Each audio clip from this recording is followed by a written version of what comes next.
How do we feel about the beats? I was gonna say, have we used this one before? I feel like, This is good beats, right? yeah, this is better than the ones you've been complaining about. I like this. Is just hits. We're just vibing. We're live on a Thursday night. Doing it live. Always doing it live. It just like threw my hair up. Same. It doesn't look nearly as good as yours. Well, you just gotta dye it red. No. All right, settle for purple. There is no chance. How is Thunderbolts? 7.5 out of 10. I'll be going Tuesday when the tickets are discounted. I liked it. It was not at all as I expected, but it was good. It was good. I think it'll hit on a different level than most think it will. What do we got? Happy Worlds is finally happening. I'm sad. Everyone is acting like it'll beep about everything. Well, all right. I think that's I think it's a good starter, right? We can start there. Should we turn the beats down? I kind of like. Yeah, probably. I kind of like. I really do. It's just like, I don't know. It's hitting me. It's hitting me. But all right, we'll pause it. All right. So, crazy amount of stuff happened yesterday, and the biggest takeaway is we have a date for Worlds, but the world is not invited. It is not a whole new world that we all can sing and attend. Yeah, and the reason people feel entitled is because we were told that we could go. Like, there was supposed to be a big fan event, right? Yep. Like, I didn't go back and rewatch it. I know some people reposted clips from the old Lorecast. So, I mean, you should feel entitled to something that you were promised, right? That's like the whole point of telling someone that they're promised something, Yeah, I think my rebuttal in the name of Scott Landis is it's a new regime. Like those things that were said in the past were from employees that likely aren't even employed anymore. It is kind of a whole new team, and I think because of that, that's why we have what we have. So while I understand it sucks, and as someone that attended all 6 DLCs and NACC, if you had told me that, a year ago that there was no way I could attend Worlds unless I was qualified, well, it probably would have felt a lot better a year ago than it does today. So it sucks. I definitely would have went to NACC. Yeah, right. Like when they announced the whole like cap and lottery system and all that, I was just like, yeah, I'm out, whatever. I'll just vacation in Florida.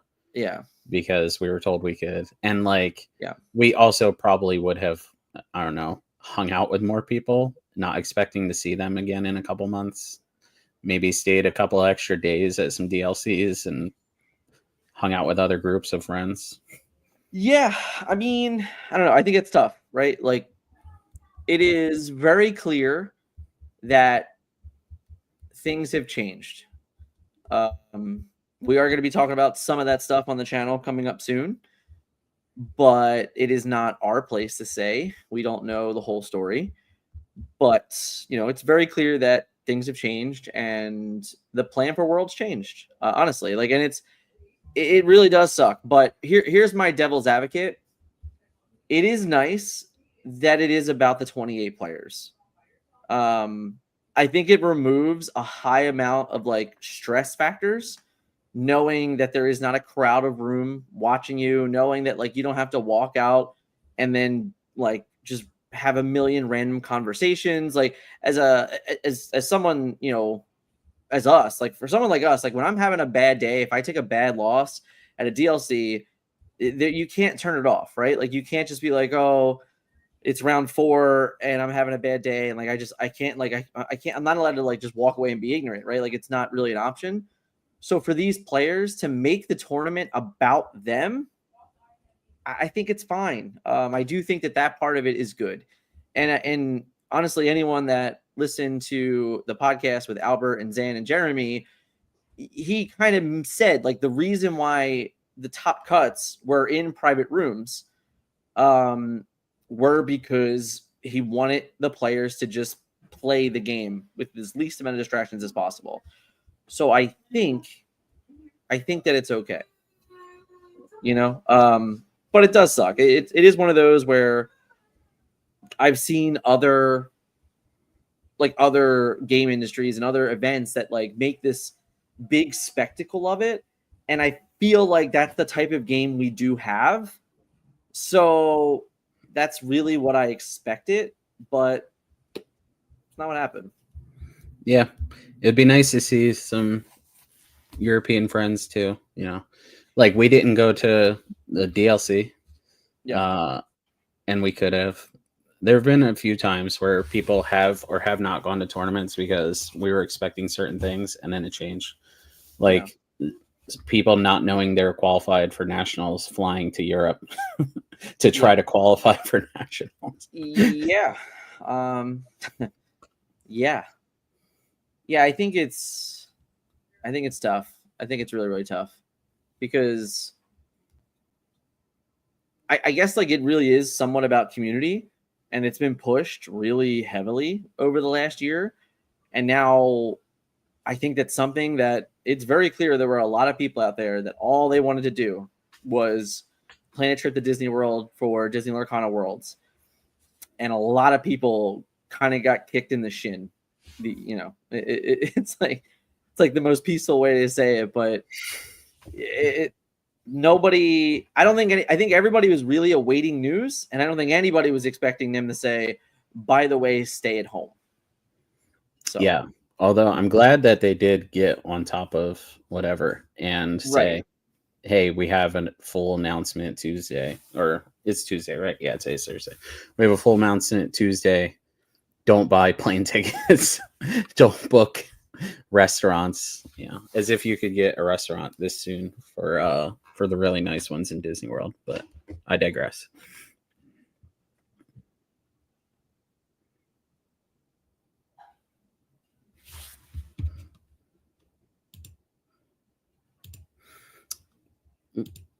Sorry, lost my comments. Yeah, I also skipped nationals because I thought Worlds would be this awesome event. But like Dan was saying, things change.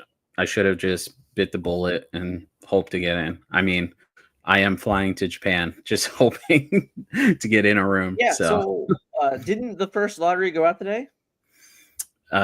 So it is 9 a.m. there. But it's the second, isn't it? I don't know. Is it? I didn't get it. I didn't get an email yet. Okay. I thought, aren't they ahead of us, right? Am I wrong?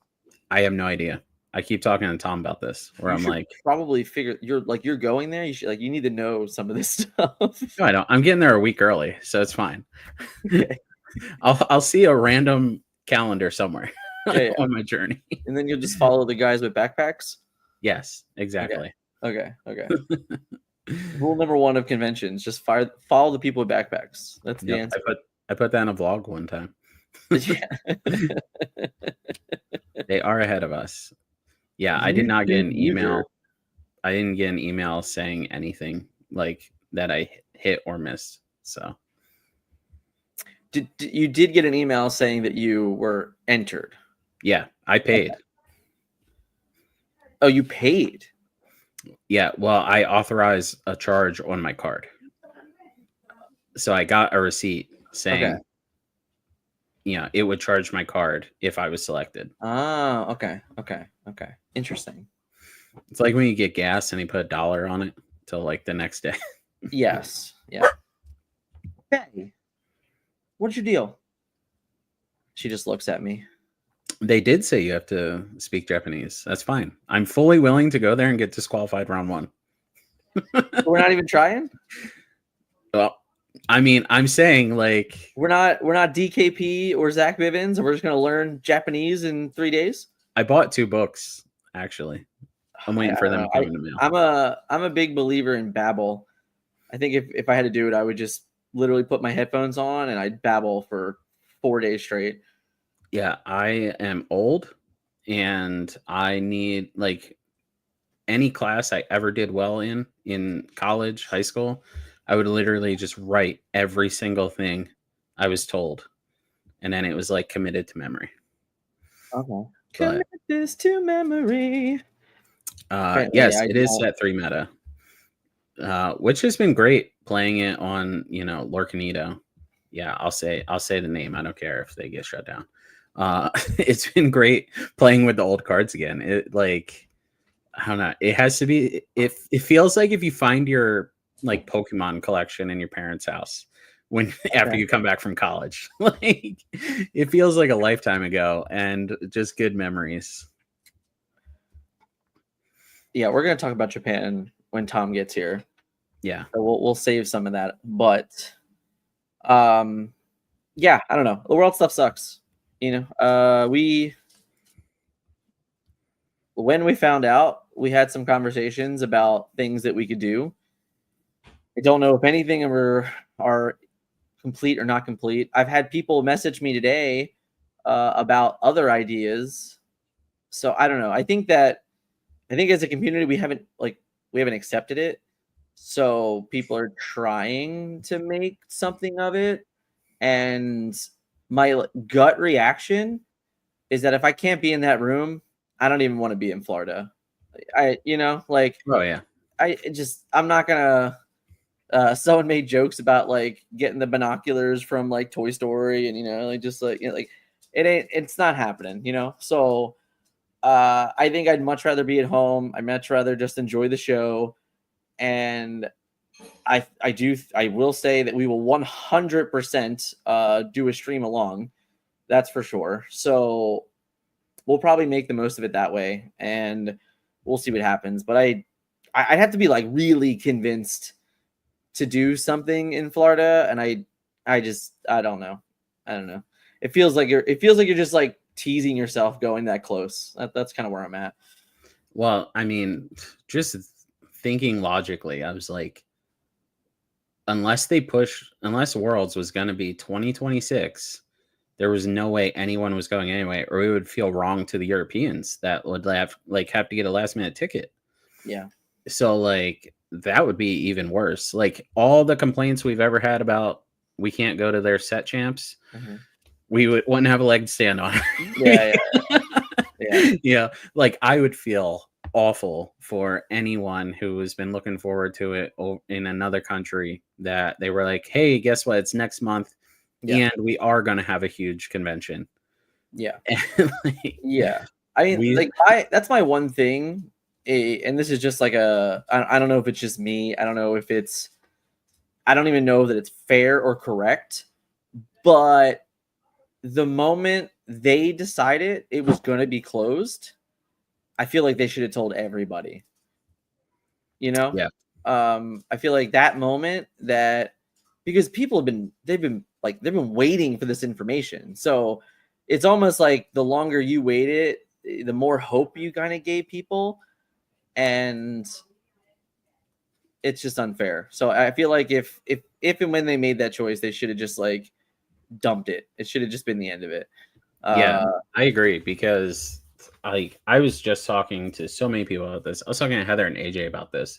The amount of people that I've seen that are putting off their like family vacation that they go on every single year, and like they're like, the same time every year because they have a job.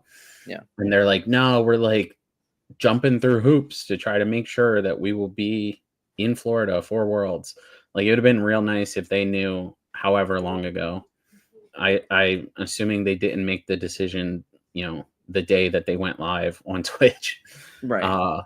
And like I was talking to Heather and AJ about this because I was like, card games can be really dangerous on people's brains. Like they get addicted to card games and going to tournaments, and they will sacrifice important things in their lives for it. So that's how that came up. But I was I'm trying to teach AJ young so he doesn't act like me. Yeah, I think that I think that like the moment people went to a DLC and loved it, like I think it changed a lot for a lot of people. I think that like players, it was their first card game they ever played, the first time they ever experienced it.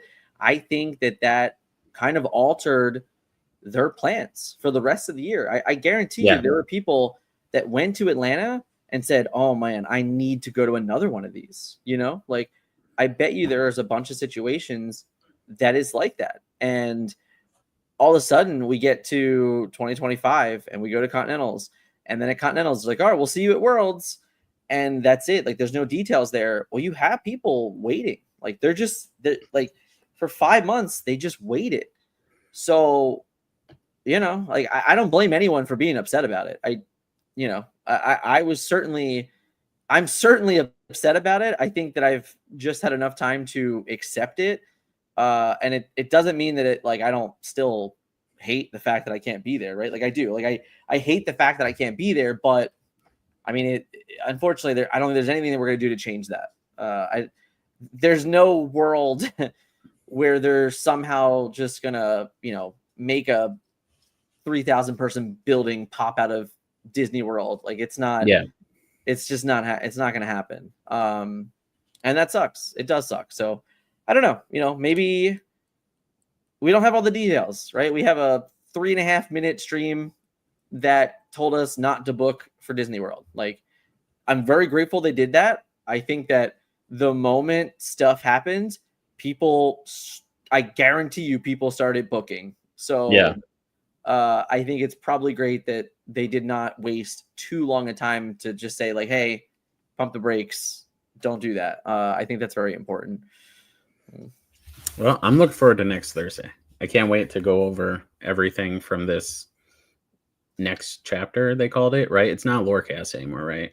It was called so next this chapter. Specifically is called the next chapter. Yes. Yeah. Well, we think. I think that's what it's called.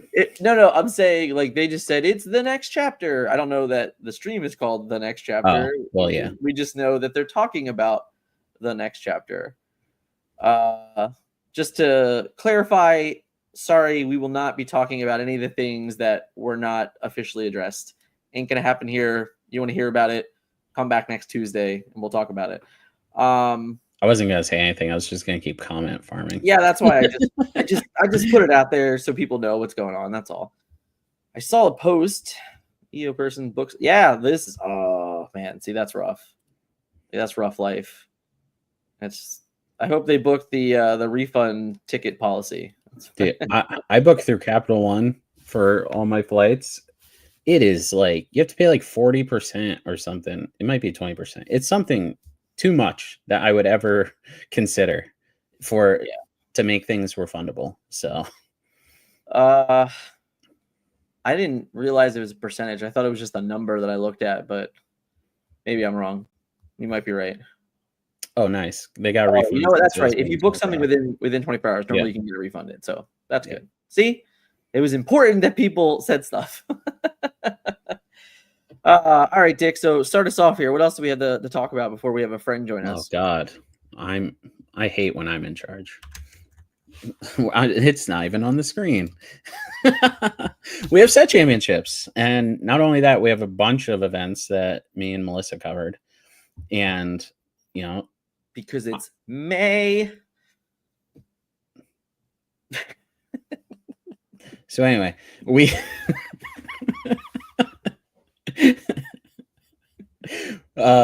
so I really, normally I'm not like, hey, please go watch our other videos and stuff like that. But we're about to dump on a few things. One store in particular, dump on. Another one, I think more just educating because it's the way that they've always done it. So if you want to see the stores that we highlighted that were doing things great, go check out that video. Facts. Are you playing in any set champs? I might be. Might I just got offered to work, so I might do that instead of set champs. But I haven't made. I have like until midnight to kind of make that decision. Oh, okay. I was planning on going to a set champs on Saturday, and then I got offered to work. So now I haven't worked a single day since like the second week of February. So it's been a little while. Bum. No. I mean, I'm working hard every day. Yeah. I'm a full-time content creator now. So yeah. I'm going to one Saturday. I'm going to Gilded, and I'm playing Ruby Amethyst. All right. Calling the shot. Yeah. Well, I have decided that I'm just so much better than everyone. Okay. Why even give them a chance for me to get unlucky? Is this the type of tournament that Sploosh could show up to? No, but I still stands so much better than everyone. Okay. Fair enough. Calling a shot. I like it.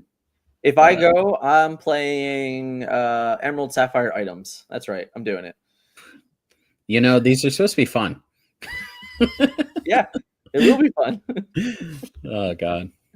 Anyway, so the first store we have to talk about, you know, when me and Melissa were doing our research, I came across this store. It's Wesley Chapel, Florida. Yeah, it's the Geeky Ferret, which Hobbies and Games. Not gonna lie, great name. Yes, great name. So what they are doing, and hopefully this was just a copy and paste from like what they used to do, and they're not actually doing it because you're not allowed to do this anymore. It is $20 for league members and $35 for non-league members. You're not allowed to do anything that could exclude the tournament. And one way to exclude people is to charge them almost double. Yeah. Yeah. So if anyone else sees anything like this happening, shoot me an email. I made a TFM email. Oh, did you? Yeah. It is tfmdburns@gmail.com. All right. I like it. Yeah. I made it for that sponsor that we're getting. Yeah. So I didn't know where else to have the email sent. He jokes about sponsors, and then he actually got a sponsor. Can't wait to talk about it. There are no jokes. I'm the most sponsored player in the game. I almost brought my Phenomenal Games water bottle in here. Yeah. But anyway, and then the other one is a store that we've been to. It is Seventh Dimension Games, and they are doing an invite-only capped at 16 players. If you look at their Melee, they haven't run events with more than 16 players, but if you look on their Facebook, they've definitely had events with more than 16 players. So I'm going to give them the benefit of the doubt because they have always done theirs capped at 16 and haven't even hit 16 players before. Yeah. But this was the only example, not that like we went looking for it. This is local to you, so it was easy to find. Yeah, it literally it popped up on my feed. Yeah. So this was just a good example of like, hey, if you guys see this happening out there, it is not allowed anymore. Yeah. I just realized you did send Tom the invite, right? I did. No, did you or did you not? Yes, I did. We're good. Just making sure. And he said, thank you. Just making sure. Yeah. He's at work. I know. I was just like, I did not do it. That's why. Anyway, back to us. Gotta kill time while Tom's not here. Yeah, so this is definitely the idea that these rules came out, and it's very possible the stores didn't read because who reads? But it's like an understanding of like you can't do these things anymore. So it has to be highlighted, and players need to speak up about it because if you don't speak up, then it's not going to change. And I hate, like, definitely hate the code entry thing. That's just ridiculous. So you know, I made a Melee account for my store, and you agree on Melee that if you are going to like take payment at all for the event, one of the ways you have to take payment is through Melee. Okay. So like all of these things that are like invite only and stuff like that, those are supposed to be for like free events, I believe. Okay. Otherwise there should be a registration like when you sign up for SSG or CCS and stuff like that. Right. Yeah. So like they're not only breaking Ravensburger rules, they're also breaking Melee rules from what I can see, because they're telling you to go pay in person or like call them to pay, So it's like selling on eBay and then someone messages you and you say, PayPal me direct. Yes. Got it. Exactly. Got it. Rule breakers. Yeah. But yeah, I mean, I know a lot of people are afraid to speak up in their local community, especially if it's a small community. Yeah. That's why I will take the blame for you. I'll be the bad guy. Like, yeah. And yeah, it's really just because you need like I said, we need to do it. Like if the rules have changed to increase like inclusivity in these tournaments. So we got to double down. We got to be able to speak up. We got to be able to tell our local game stores, like, you can't do this. Please stop doing this because it's against the rules. And I want you to still have set championships. But if it, if we find it and we talk about it, anybody can find it. Anybody can talk about it. Anybody can complain about it. So it's like, just go to your stores and say, guys, like, you can't do this anymore. We gotta change the regiment. Sorry, have them come out here. Yeah, and God, what's it called? Like a lot of people don't realize the kits are free. Like if people have come from other card games or have worked at stores, like I know that they're like, I believe Fantasy Flight, you have to pay for the kits, right? So stores, okay, yeah. So stores like kind of can be a little more greedy there because it came out of their pocket, Right. But Ravensburger specifically wants your store to succeed and is giving you something for you to pass along to the player base, right? So, and we'll throw this one back up here, the next slide. So I also seen, and this is not against the rules, but I think it's frowned upon in my eyes, is stores running these like $35 entry, and they'll be like, you get 2 packs for signing up. First place gets the playmat and the promo. Mm-hmm. 2nd through 8th gets the promo. Thanks for coming. Everyone else gets a participation promo, So I just wanted to break this down a little bit.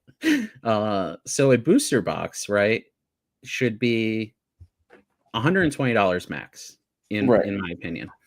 It has 24 packs, so that comes out to $5 per pack, right?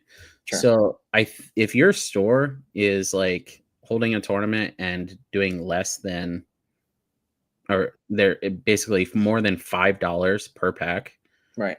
I think they're trash, honestly. I mean, the whole point of running tournaments is to get players into your store. It's not to take advantage of the players that are coming into your store because they want to win promos. Right. But hey, we got a guest. Da-da-da-da. All right, we'll go. I was like, are you going to click them? Am I going to click them? Tom, what's going on? Yo, what's up? Yo, can you guys hear me? GameCube shirt. Love it. Oh, yeah. Love it. Got it from the Nintendo Museum. The OG. What's up, everyone? How are you doing, sir?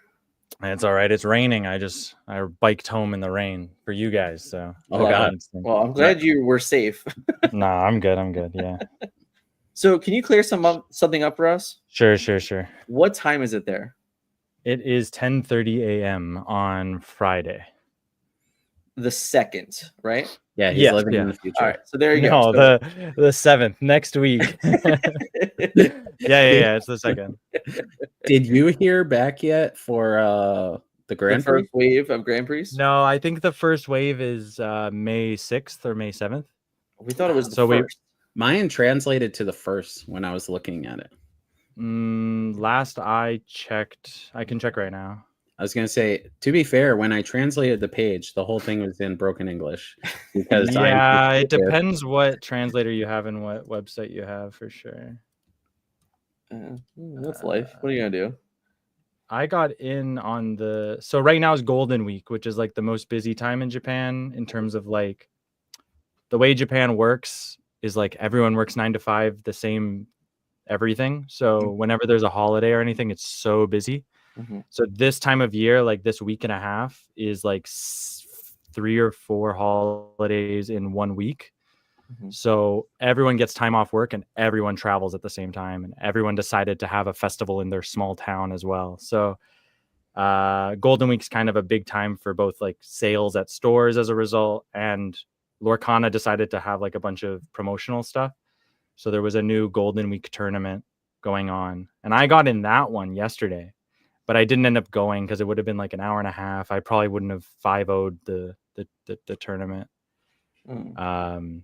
But that's the one I'm looking at right now. But I got to find the one for Grand Prix. Yeah, when I saw this Golden Week promotion, I sent it to TFM. I was like, I'm so jealous. I don't know why I didn't just go to Japan for a month. Like, because it's expensive. Well, you guys are American, right? Yeah, I guess it's not too expensive. Yeah. Our dollar it's more our money is very low far. than your Yeah. guys', yeah. I always have stacks of cash. Our dollar does not go far. Don't worry. I learned from Ludwig, you can just give $100 bills to anyone. If you give me $100 bill, I'll take it. Yeah, for sure. $100 is like 150 our money. So it's like, Yeah. yeah. First round winners will be announced May 9th. May 9th. Okay. So next Friday. So 1 week from today. They're And DKP is waiting till then to start learning Japanese. yeah, right. I'm gonna know I two more wonder- words than him. Did both of you sign up? No, just No. me. Just you. he's the only crazy one. Because we were kind of wondering, like at locals here, how many foreigners would come for them, like because the game's so dominated or by them. If I had to guess, 10 or less. Really? It might be even less now. Oh, because everyone got scared off of the you must speak Japanese to come. Well, yeah. It Yes. seems like So a pretty everyone big in our factor. comments, everyone in our comments has been calling me a moron Mhm. for like Why? 2.5 weeks now because it says you must speak Japanese. All right, I can talk about this a bit, I guess. So Yeah, that's why you're here, Tom. Welcome. Hajimemashite, yoroshiku onegaishimasu. Hi. Should we introduce Tom first? Yeah, go Oh, for yeah, it. I guess It's that's your all show, now. Dick. I'm just here for the ride. No. You run the place. So, Tom, this is your channel. Whoa, that's my channel. Yep, absolutely love it. As you can see, I've actually watched all these videos. They have red lines on the bottom of them. Thank you. Yeah. Thank you. So, what's it called? I feel like I have this certain talent to find people that I think could be very successful.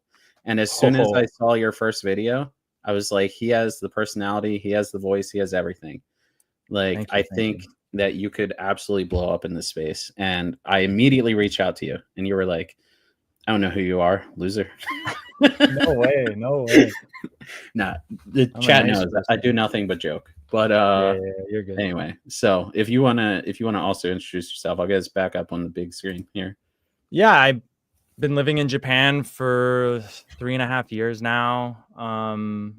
This is my first like real trading card game that I participated in. Like I grew up with Pokemon and Yu-Gi-Oh, things like that, but never like seriously. And then honestly, it was kind of because I knew about Lorcana. I loosely like Disney. I like the theme parks a lot, and I like Kingdom Hearts. Those are my two things. Okay. I'm not like a diehard Disney fan, but by doing those two things a lot, it's just like inside me. So when I saw Lorcana, I was like, oh, I'm a competitive person. I play like Overwatch and a lot of FPS. So I was like, okay, let me try this out. But it just by chance, I ended up like going to card shops and started looking at Pokemon cards and like trying to pick up like a meta deck for really cheap. I had this like idea because they have like these bins of like 30-cent cards and you can get like most of the meta cards in them. Pokemon's a pretty cheap game if you want to play competitively. And then like 2 weeks after doing that, they announced Lorcana, and I was like, okay, I'm throwing these Pokemon cards away. I'm gonna just go into Lorcana because Magic's always been interesting to me, and Lorcana just seemed way more like up my alley at least for entry. So, and then I saw nobody in the space here spoke English or was telling anyone overseas like what's going on. So, decided to just throw up some videos, and they've done pretty well. Yeah. So. Yeah, that was fantastic because I was dying for them. It seems like a few people wanted them. Yeah, I was like, this seems like nobody's doing it at all. It's just a free space. So. Yeah, it's awesome. And then when I had spoken about you on our last live stream, like people in chat knew who you were. and which was awesome because Good, I said, Dan, I'm like, oh, we gotta get him on here. Nice. Especially if you're gonna help a dummy like me. I'll be. No, I'll help you. Don't worry. Yeah, I appreciate it. I guess I have a good example. So right now, the current atmosphere is mainly. Here's the thing. I don't really know how things went down in America, so feel free to tell me if that's how it went for you guys. Sure. But we're on set 2 right now, Mm-hmm. and for the most part, everything has just been for fun, like at your local game shop. Yep. And all of the prizes have been random. So I've been to a lot of games where, you know, there's been 8 people and one guy went 4-0 and he doesn't walk away with anything because he just lost the rock, paper, scissors. Sweet. Are they free? Yeah, everything's well, it depends on the shop. It depends on the shop. The most I've paid was actually recently. They had spend $10 at the store or pay $3 to just enter the tournament. The shops near me do it for free. One of the shops near me does it for $3. I'm just gonna say dollars. It's 300 yen, but $3. Sure. But the I have them here just sitting. The prizes for set 1 are the same as you guys. So they were these pins. Yeah. And it was literally for these, you just had to do rock, paper, scissors, and whoever got it. It's called Janken in Japan, and Janken's like a really, really popular thing here. Like kids do it, adults do it for like everything. They'll decide who's paying for dinner. Here, that's not allowed. Oh, really? Yeah. Never have a prize on the line that you do like rock, paper, scissors. The other way I've seen shops do it is like an iPad with like a spin. That one's good. Here. Or they had paper and they just pick a name. Tom. But Janken is just such a popular, I think it's just an institution here. Like rock, paper, scissors is just like, I just finished teaching a class and we did rock, paper, scissors like 6 times. It's just like, it's a thing that you just do all the time. So right now, it's that. And then everyone kind of just talks about, oh, I'm going to go to the tournament. So we had a tournament for the first set and the winners, it was $12 to enter. There was 200 people at mine. And you got Gaston, Pinocchio promo, and you got a Rapunzel promo if you took a photo, right? If you took a photo. Yeah. And then if you went 3-2 in the Swiss, you got an extra Pinocchio. If you went 4-1, you got Pinocchio and a pin. If you went 5-0, you got the hat. Do you guys have this hat that everyone in Japan is going crazy for? We have different ones. Yours are worth way more than ours. Yeah, $200-$300 they're going for right now. With, like, do you have the big logo? It's a big logo on a 45. What are they called? You know, the if baseball Dick caps. does not come home with a hat for me, we're gonna fight. I better not get unlucky and best of one. That's all I know. We're gonna fight. Yeah, it is best of one. Yeah. No, those hats. So a whole bunch of new ones are going out this week for Golden Week. So the price I was thinking might go down. Personally, I'm a hat lover. I love hats. Yeah. I wear hats all the time. I wouldn't mind spending like $100, $120 on one. That's technically the ones that we could win were like, if we valued them correctly, they were like $100. So the idea that yours is 3 times that, it's kind of crazy. Yeah. I mean, when they first came out, it was only for the 3 or 4 tournaments that were happening. So there was only like 2 per tournament. So they were like $600-$700. Yeah.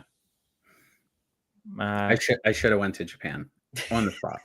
You think you could have got them? You think you could have showed up and got it? Honestly, you would have intimidated everyone. They would have been like, they're intimidated by me showing up speaking really like broken Japanese. You showing up just being a pro. With some like overseas set and like box, they'd be scared, man. So Dan could tell you, especially when the game first came out, people would just concede to me. People would be like, no, like, you're really well known. I'm not gonna beat you. I'm not even gonna try. Yeah, but here's the thing: the guy who won at mine, they don't know me there, was obviously like a Pokemon, One Piece, Yu-Gi-Oh multi-champion. Yeah. So it's like, you're the American champion, but like Japanese champions are maybe on another level. I don't know. Because now I'm a scrub with it. I used to be good, and now I'm a scrub. How the great have fallen. Damn. I used to only focus on the game though, and now Yeah, it's yeah. like writing articles, coaching, making videos, like For playing those who the can't game play, teach. is so back, like Yeah. so far on the back burner. It's crazy.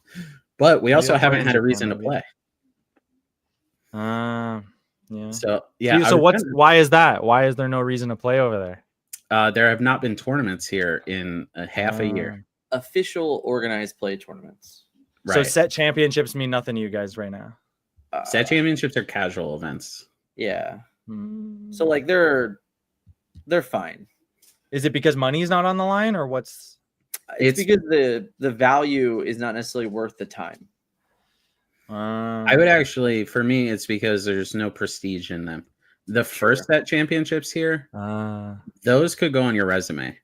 But the Ursulas and onwards, if you have that on your resume, I kind of laugh inside because it's like you've accomplished nothing since Stitches. You have to throw up how many scars you've won. You know? Yeah, I'm looking forward to the Stitches. Yeah, I was gonna ask if you were gonna play in any. I also yeah, for sure. I've been playing locally just for nothing, bro. I'll show you how many aerials I have here.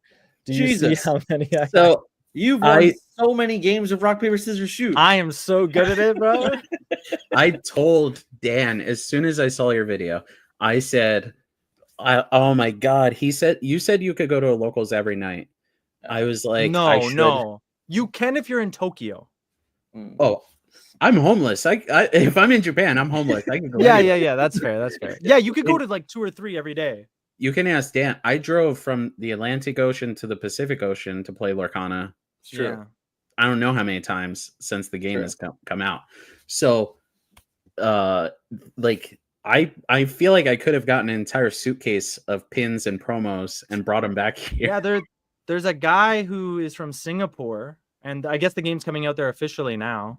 Yeah. But he's been playing the imported version, Frank. And he came here for a week of nothing but Lorcana. He came here. He knows Japanese pretty well. He's been coming here for years. And he loves Lorcana. And he came here and I met him. And he's like, yeah, I've been playing like 4 games a day every day for 6 days straight. And he just he brought all the prizes home to give away in the Singapore scene because the prizes are hard to get there. So that's nice. And he came back and he played games, and then he's going to come back for the Grand Prix because it's like a 3 or 4 hour flight. So it's like not too big a deal. Yeah, I definitely could have, like, aside from the fact that I have children, I definitely could have survived a month just on winning promos, I think. As long as I can win some. That's my long-term goal, man. I'm going to show you guys something you guys don't have. You guys don't have these Snow White promos. No, we do. These are Japanese exclusives. Okay, we don't have those, but we have Snow White. We don't have those. Yeah. Yeah, these are awesome. Yeah, they're nice. We have the new Snow White promos. These were the only things that I was like, we got these and you guys don't. Oh, okay. Okay. Yeah, what are those on eBay? They also, you guys got the Mickey Mouses are before nothing us right too. now. Yeah, you guys. OG? You guys, the golden Mickey that True like Friends people Mickey? sign. The set one? Yeah. Yeah. I have 6 of those, I think. Yeah. You know what? 0 people had them listed in America. Yeah. And I sold mine I bought one from Japan for 40 and I sold it here for 100. Yeah, that's kind of my long-term goal. Like, honestly, I'm spending a couple $100 on these cards. I don't know if it's gonna like play out, but I'm like, I keep getting these promos, and they're Japanese. They're worth nothing right now, but I feel like in a year or two, maybe they'll go up. Yeah. But so we've spoke a little bit, I let you know I was retired. The only reason I'm allowed to play Lorcana and my wife has not divorced me is because it pays for itself. Yeah. If I won that hat, that's $800. No, I'd keep it. Yeah. Yeah. I was also a hat guy, but I dye my hair so everyone can see me at the events. Like Orion before he started if you come to Japan, they're gonna see you a mile away. They see me a mile away. Well, yeah. My girlfriend likes to wear like big dresses. They see her a mile away. Yes. We just stand out like sore thumbs. I'll be right there with you at the Grand Prix. But I mean, I don't think the English here. Okay, I'll go on my little story. So on what was it? Last week, I went to an unofficial tournament. So like a fan run tournament. There's like a website in Japan called Tonamel, Tonamel. And you can sign up for like fan tournaments that aren't officially Ravensburger, Takuratami tournaments. And they're like, you know, you can walk home with 3 boxes from them. They're probably like the biggest tournaments in terms of prizes right now. The one I went to was a $20 entrance in Tokyo. And then I went to one in Nagoya last week. It was like $5 entrance and I got a $3 coupon. And then I was like, oh, hell yeah, I'll do that. So I don't want to spend $20 and lose. Like, it's fine. $5 and lose, no problem. It's okay. Okay. So we went to that, and there's just like, Japan has like a status quo of like how you play. Every kind of card game has this like motion of just like, onegai shimasu, hi, dozo, hi. You just like, there's like a motion of playing that like everyone knows, and you can have little quips and stuff, but like there's just a way to play. But there was a guy there who showed up. He didn't sign up in advance, and the event was full. He was white, and he spoke Japanese, but he seemed to not know how Lorcana was like played. And he like came to the door and he was let in. I guess like one person canceled. And I think he was friends with one of the Japanese guys there. But I was sat next to him, and he was just like, it sucks because it's like, it's just how it is. But like English speakers are usually just like louder in general. And he was just kind of talking in like lots and lots of English, and like obviously his opponent could not understand him. It's just like, I think he was really nervous because he didn't know how to play the game. But it's like, there are 3 tournaments right now. There is like a for fun tournament, there is a pre-built deck tournament, and then you're going to like a private $5 like prizes on the line. Like, I practiced for this tournament, and you're showing up and like speaking in full English, distracting me, being like, man, I don't know what this says. What is it? I can't read this. And then he's like looking at me, and he's like doing little voices and stuff. And I don't mean to put the guy on the spot, but like, those are the people I think that they're trying to avoid coming. Like, very casual people just showing up at the door, can't read Japanese, don't know how to play the game, and need help. Japanese people are very adverse to A, speaking English, and B, helping a foreigner with something in a foreign language. So if you have someone that's come to your 1,000 person tournament that you're told to be one of 15 judges at, or like one of 15 helpers, and you have some dude who's like super like loud, bothering people, even if he doesn't mean to, he's trying to be nice, and he's just like, I don't know what this does. And you just have a Japanese guy who's practiced for 6 weeks. Maybe they're antisocial. Maybe they have, you know, $300 deck, and this guy's playing with like, you know, blue purple that he picked up that has random cards in it from that, and he's just like, I play like, I think that's what they're trying to avoid, is just like people who have no clue what's going on. I think for me and you going to this, like, even if you struggle in Japanese, if you truly just like understand 100% every card that's being played, you know what's going on. If you can ask and they understand, like if you say hand and you're like using gestures and like, and you're just being quiet and to keep it, because honestly, like if you're playing a big competitive game, you're not going to be like, I play my Stitch, he's so cute and awesome, I love Stitch. Oh, Aladdin, what does he do? Like, that's kind of how the guy was talking, because he wasn't taking it seriously. It was just a $5 tournament. But to do that in like, literally, bro, I was playing that silver purple deck. And I'm trying to think like 6 bounces and like, okay, I'm going to play this and I'm going to bounce that. And he's playing that and I'm going to bounce this into that. And there's a guy next to me like, Stitch is being played and he's so cute. Oh, I'm going to lose. I bet I'm going to lose. Oh man, let me. And I'm just like, I lost that game fully out because I was just, my ADHD was just like fully focused on that guy and out of the game completely.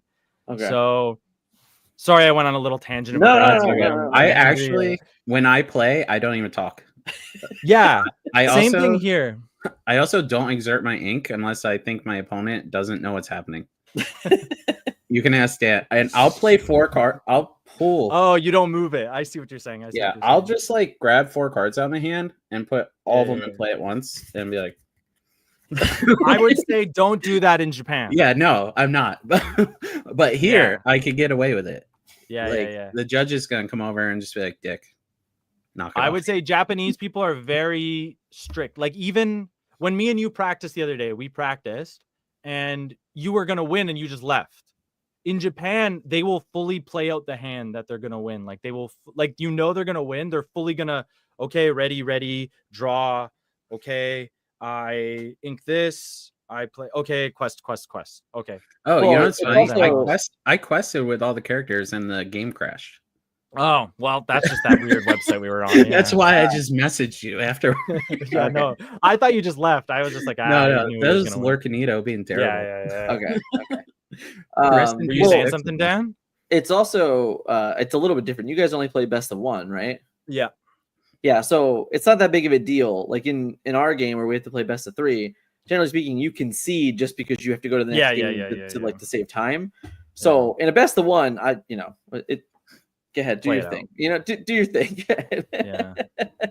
Yeah, no, I'm I plan on being very respectful. Like I understand I am basically unwanted by Tomy. I am basically like, I wouldn't say unwanted. I would say scary. Yeah. Well, a lot of Japanese people are very happy to play with other people, but they are scared because it's like, imagine some Japanese pro came up to you and didn't speak English. You'd be scared the same way, where you're just like, this guy, I know he's good at the game and he won't understand a single word I'm saying. Yeah, when I first started, for sure. Oh, can I swear? I mean, when you're both good, we can't swear. We can't. All right, swear. I won't swear. Yeah. I won't swear. But like now, I could probably sit and play 4 hours with Dick, and maybe never say a single word. We would just be like, we could just do the hand gestures, and that's it. We're getting to that point. We're getting to that point. The more we play, now we're almost at 3. It's definitely like the people I've played with since day 1 here is just like a lot of, quest. Okay, be prepared to come. Okay, yeah, go. Okay, yeah. It's a lot of that. I think you have some questions for our friend, don't you? Yeah, go ahead. I didn't want to cut him off or anything. No, you're good. I just I thought this was a good time. All right, so I specifically asked everyone in our Discord, does anyone have questions specific for a person who lives in Japan and has been playing there since their release? So the first one, do you think that someone would need to speak Japanese in order to play at a store weekly? I mean, you just learn by going every week, honestly. No, I think he's like saying, like, if I travel to Japan and I wanted to just go to one of those weeklies, like how would that go if I was not, I'm kind of making a video on that right now. Okay. I was thinking and it's been hard to figure out how to explain, honestly. Yeah. I mean, it's a very unique situation, If you know how to play the game and you're not super duper annoying, even against your will, like, it's fine. Well, this is Jorge, so he is kind of annoying. Yeah, he is super duper annoying. His name is Mr. Director. You could just guess by that name that he's annoying. Yeah. And then I would say you don't need to speak Japanese. Japanese is helpful. I would recommend learning 1 or 2 words, but honestly, the way Japanese works, a lot of the words are the same words we use. So it's stuff like ink is ink. Exert is exerto. Like, it's just Japanese right now. A lot of it is just taking American words and making them Japanese. Literally, it might sound, because you guys, I assume you don't know Japanese, it might just sound racist, but it's just, that's how they talk. It's just like exerto. No, you just say it in a Japanese accent, and that's how it comes. Like, that's literally the word. Yeah. I was told if I am not confident, just pretend I'm confident and say it in a Japanese accent, and they will probably understand me. They understand English in a Japanese accent. Like, I teach English for a living, and I will say things, and then the Japanese teacher will just say it in Japanese accent, and they'll understand her and not me. So it's just like they fully learn it because they don't understand the sounds that we say, because everything in the language is like 2 syllables. So it's like exerto. Yeah. So how do you pronounce Disney Lorcana? Disney Lorcana. Okay, I was saying Disney Disney. Lorcana. Lorcana. L doesn't exist for the most part here. Yeah, Lorcana. Lorcana. I'm never gonna get it, but But people you were try, calling me racist. and if you say the whole in thing, our comments, if you say the whole thing, especially if you say Disney Lorcana. If you just go up and be like, "Yo, Lorcana, you guys got Lorcana," like they're not even gonna understand that you're saying Lorcana because we slur so much of it. Yeah, like it is 4 characters. It's ro ru ka na. Yeah, So, I love it. Ro ru kana. All right. And then what is the player base like? Is it lots of new players, Disney fans, couples, families, or is it the usual suspects, aka the sweaty grinders? I don't think it's the usual subjects, and I think that was the thing that helped my girlfriend get into it. We hear that a ton, and that is why I'm playing, honestly. Yeah, me too, honestly. Yeah, like because Liz totally got into the game. There's Liz will play with me. But I'm saying, like, if everyone I encountered acted like Magic players, I just wouldn't go to tournaments. Yeah. It's kind of Yu-Gi-Oh players here. Do they have the same reputation as here? Yeah, Magic players, it's really funny. Every time I've ever gone into a Magic shop, there's always a white guy there. So I think it's just the same people that are back home that are here. But Yu-Gi-Oh and like those hardcore games here are kind of the antisocial, like go in, play to win, go home, no talking. I'm sure they're talking and there's lots of friends and everyone knows each other, but those games feel a lot more antisocial. Lorcana definitely is, for the most part, because the game's new here. Most of the people I've talked to that don't have a previous experience in card games.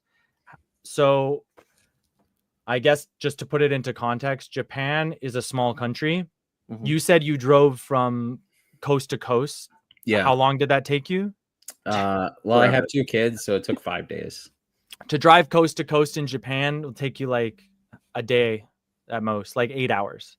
Yeah. So, and coast to coast, all the cities are in the middle here. So, Disney, to go to Disney here, like I'm from Canada, I'm from Toronto. I've lived like 5 minutes from Canada's Wonderland, the biggest theme park in Canada. I've always wanted to go to Disney, but I never made it out because it's a 4-hour flight and, you know, hundreds and hundreds of dollars to go. For me to go to Disney here, I could go right now. I live 5 minutes from the train station. I could catch the bullet train. I could be in Tokyo. I could go to Disney. I could be there in 2.5 hours, and it would cost me $100 to enter. So it cost me $150 round trip. So $300, I could go there in an hour and a half, and I could go to Disney. So everyone in this country kind of grows up with Disney as an accessible thing. Yeah. Right? Usually it's like when I watch tons of Disney videos on YouTube, and it's like Florida people and California people, and that's it. Yeah, that's everyone in this country has been to Disney. Everyone in this country likes Disney or has experience with Disney.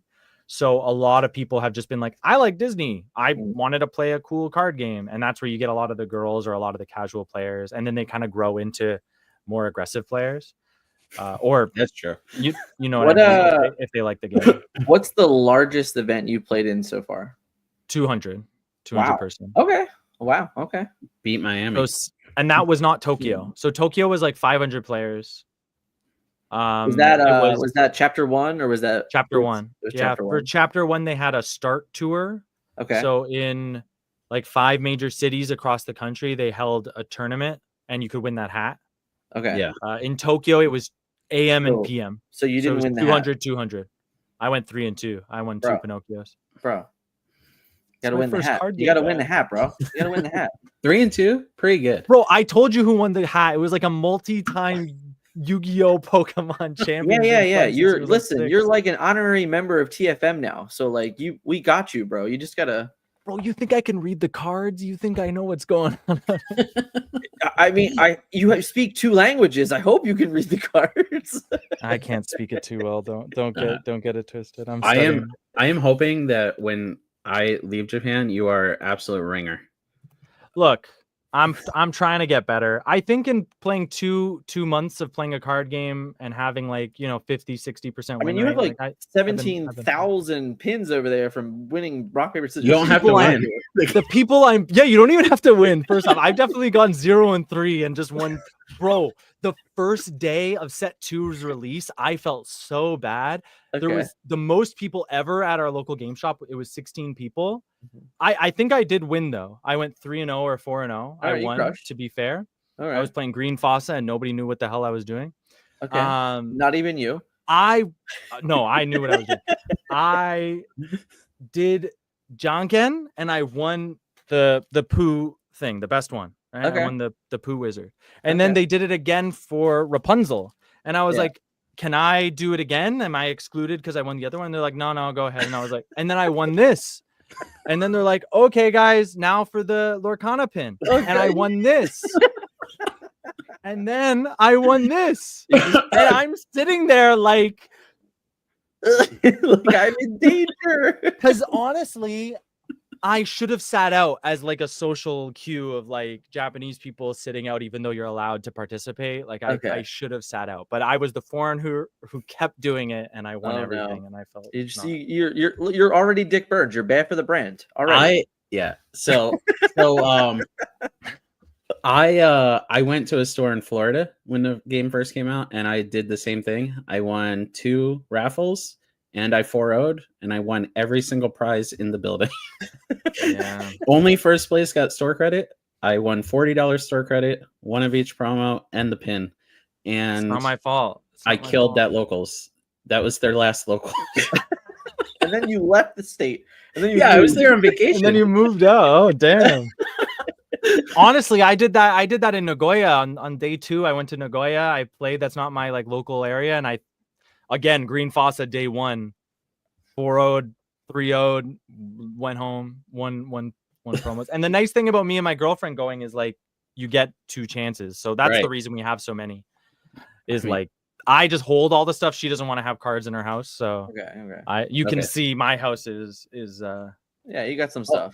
I love it. Yeah. It's every Japanese YouTuber I've seen. That's like their vibe. It's just there's like 3 thrift stores within 10 minutes of me, and I just hunt them all the time. That's what I did before card game hunting was don't tell Dick that. No, we already talked about this. I'll help him out. This me and him same but different. We might be the same person. Yeah, we might. Yeah, it's actually insane. Like he's got to teach me how to retire and make a lot of money. That's the other thing. Well, you already figured out. You have like 18 cards that are the $100 each or something.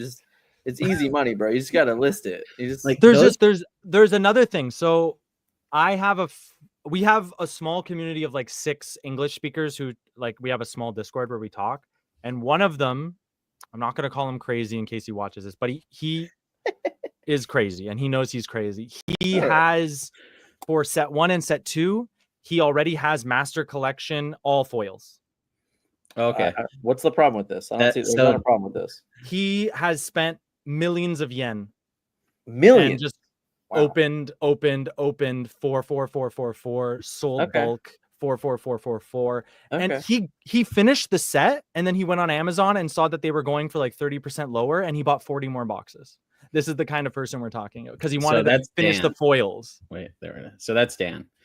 Yeah. Him and Scott have always had a master set 8x of all the foils. Yeah, so from day 1. Yeah, he's a legend. He's a legend around these parts. But he doesn't play the game, so he wants to start though. He wants to start. That's crazy. He just has all this. I mean, he's definitely Scott then. He just has all the cards and doesn't play. Yeah. So it's not his fault. It's because of the language. He's a bit scared, honestly. It's his first trading card game too. So I understand that, which is why people gravitate towards trading card games. I feel like that's just kind of our vibe as trading card game players. Liz said that Tom is my other childhood best friend. Yeah, we go way back. We played varsity football for 3 years. Sweet.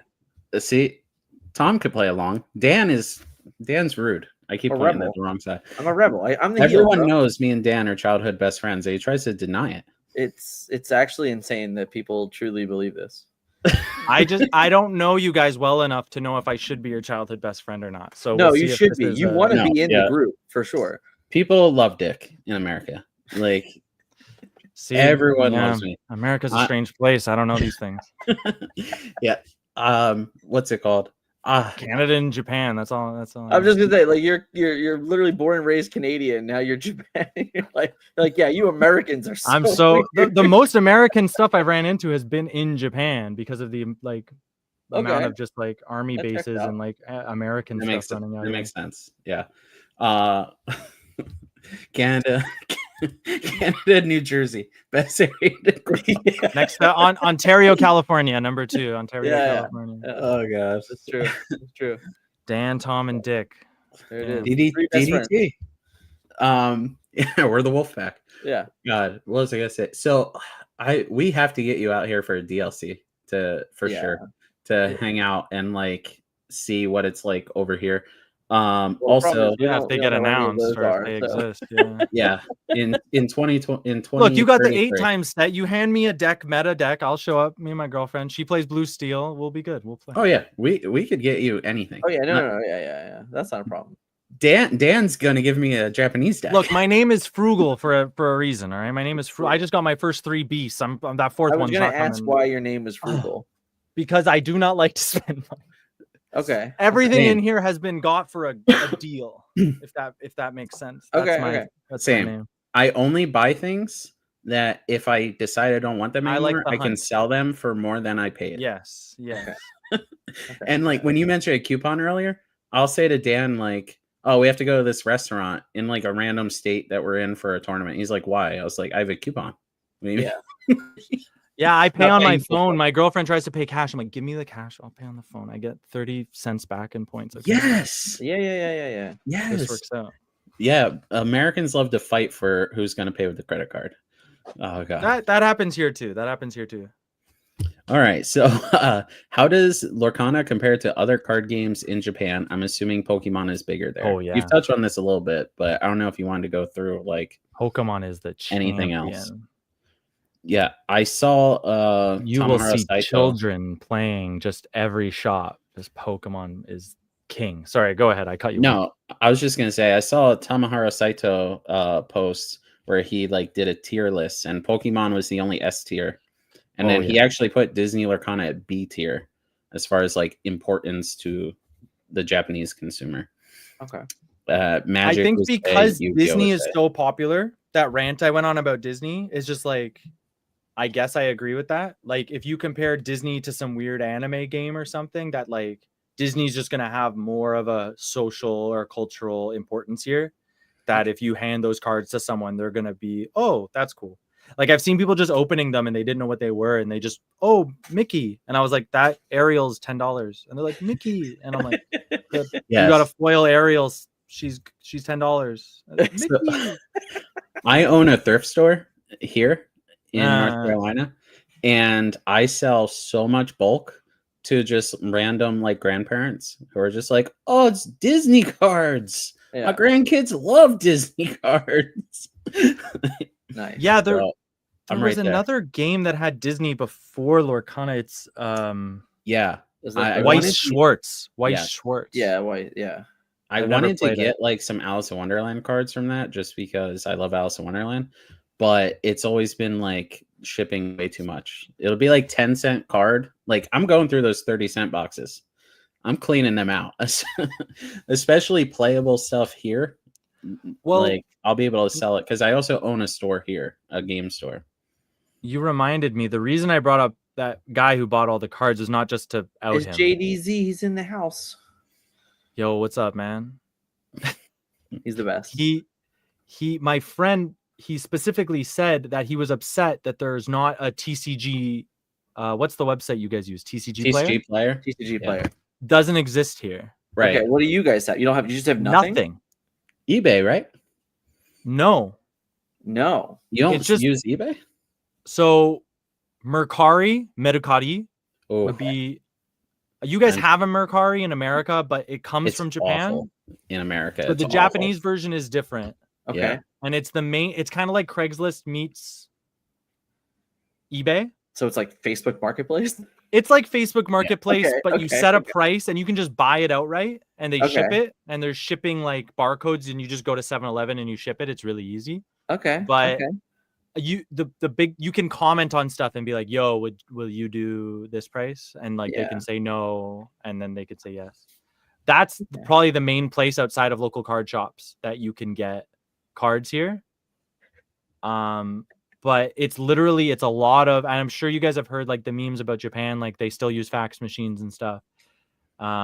Japan is a very old school place. Interesting. The card shops are in the same boat. There's no, you go to their Twitter and you hope they have a list of what they're buying stuff for. Otherwise, you show up and you hand them the bulk and they quote you a price and you say yes or you say no.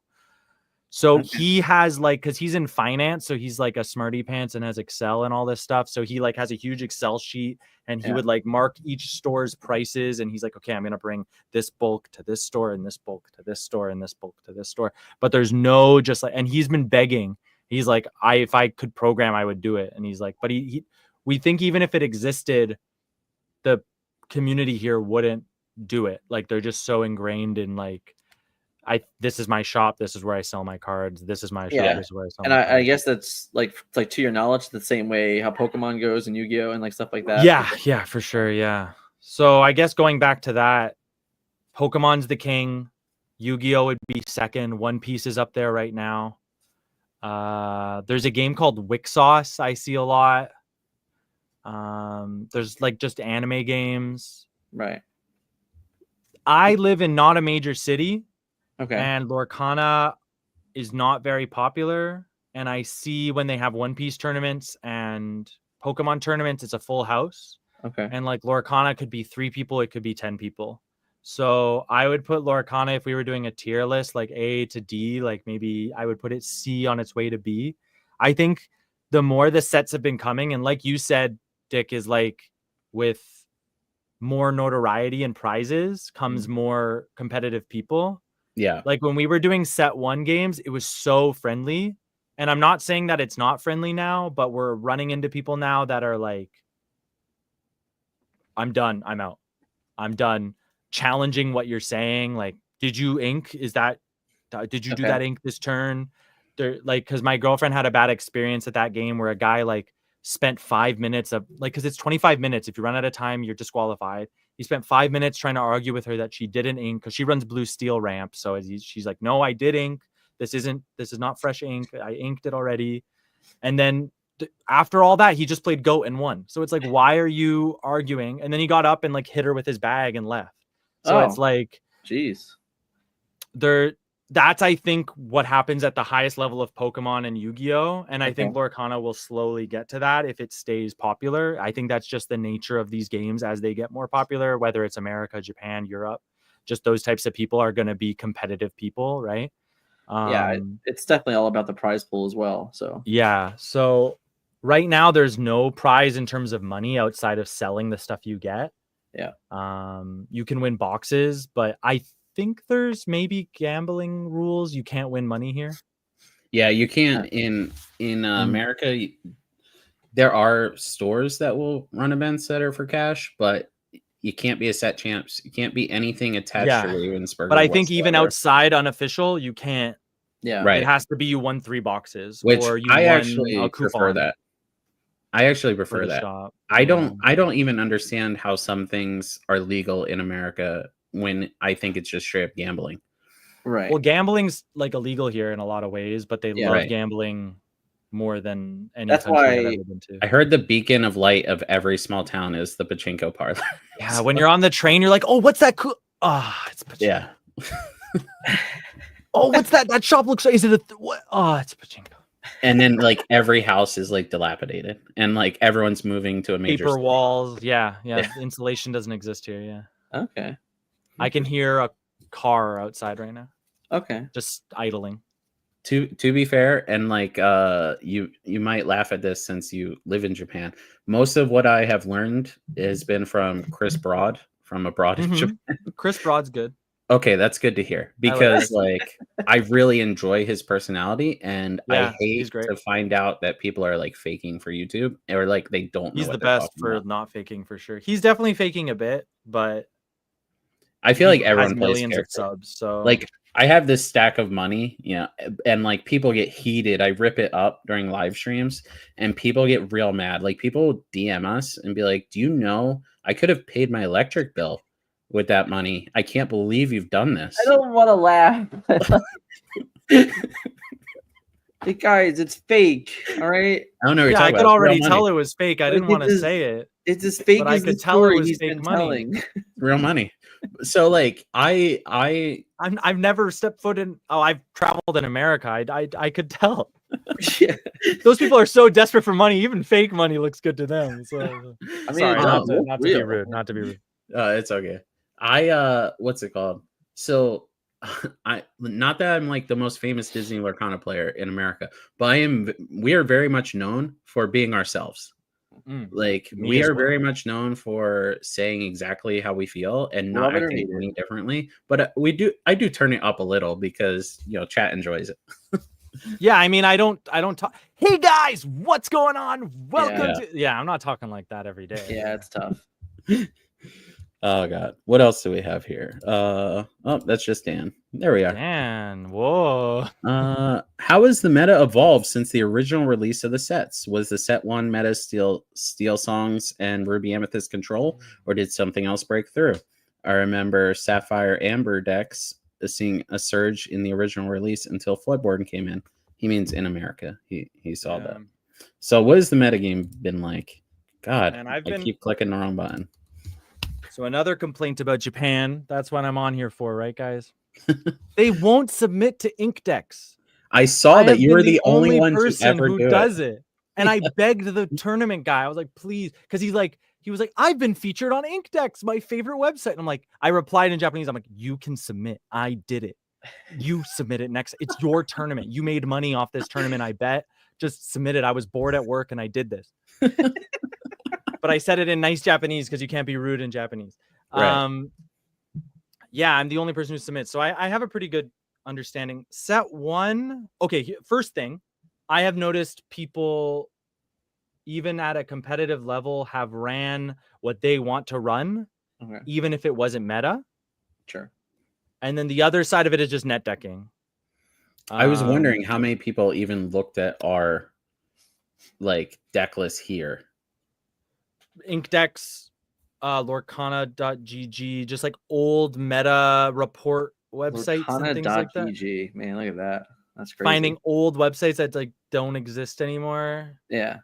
Do you guys going through the meta reports week to week because there's like no YouTube videos for that old like so long time ago. They exist. I promise you. They are on this. We are the meta report.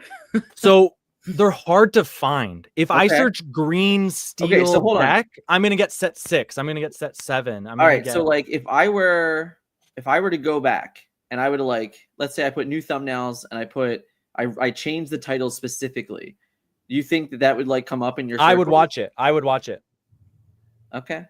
Re-upload them and say, because set 3 comes out May 17th. So if you have old videos that you can like re-up or change the names to just say like I can literally just put a new thumbnail and change the name of it. Because like, even me right now, I was trying to study like I could definitely players Pixelborn, and I literally just had to search like Pixelborn and like scroll until I found that might be hard to find. I don't know if it was because of me, but I have been DMing the owner of Ink Decks, emailing them. Yeah. And that's why they added, I don't know if you guys saw the set 2, set 3, set 4. You can because before what everyone was doing was finding, okay, when did these sets come out in America? Okay, November 27th. So if I want to look at decks for set 2, I have to look November 27th to February 3rd.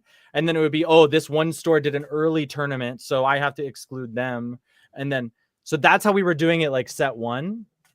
At least me, because I'm competitive by nature and I don't have an experience in card games. I don't trust myself to like look at I'm going to have a deck full of like weird cards that don't do anything and get my butt kicked. Right. So, that was how we did it originally, at least me. We're getting a content brain here. How effective would be like Japanese like how do I get these views? Captions? Would that be like Japanese be people aren't going to be watching it either way. They're not going to watch it no matter what. I have been making videos on this stuff, and Okay. not many people even watched my videos here.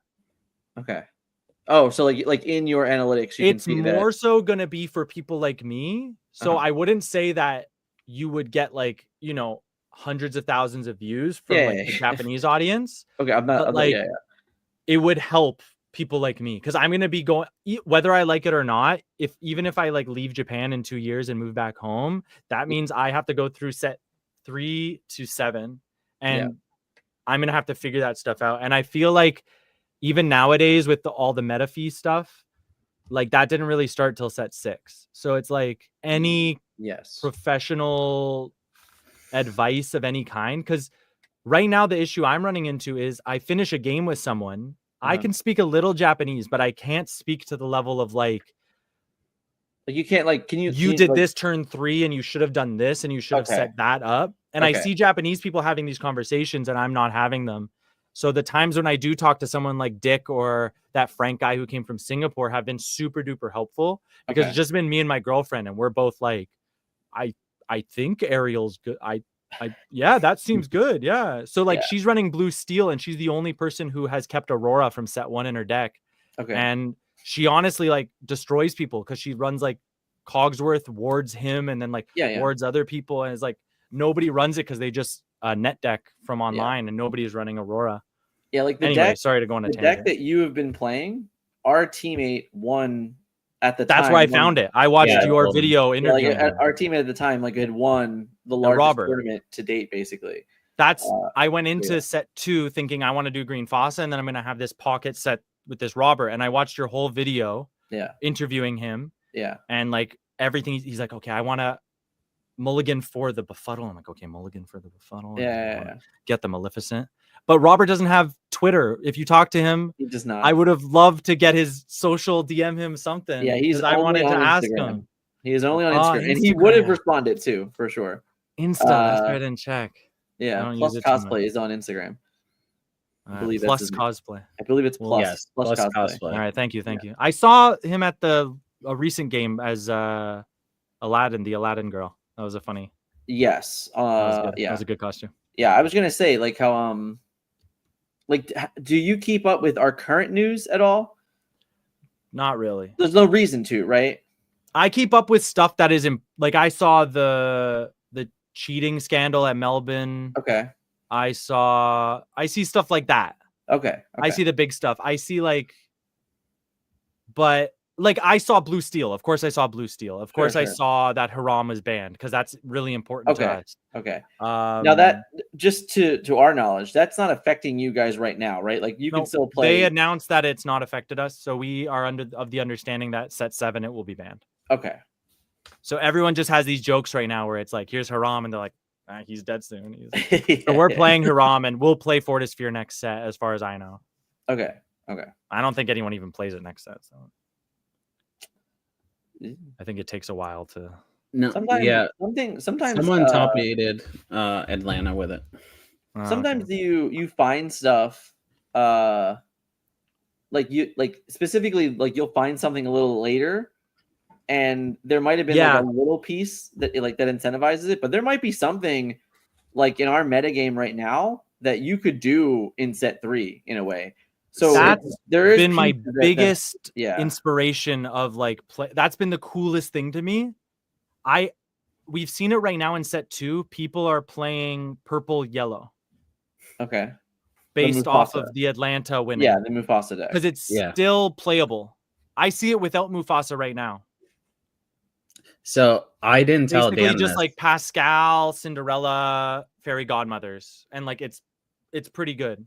Okay. Yeah, I mean like that's a good example. Like we did not that deck for all intents and purposes existed for one day.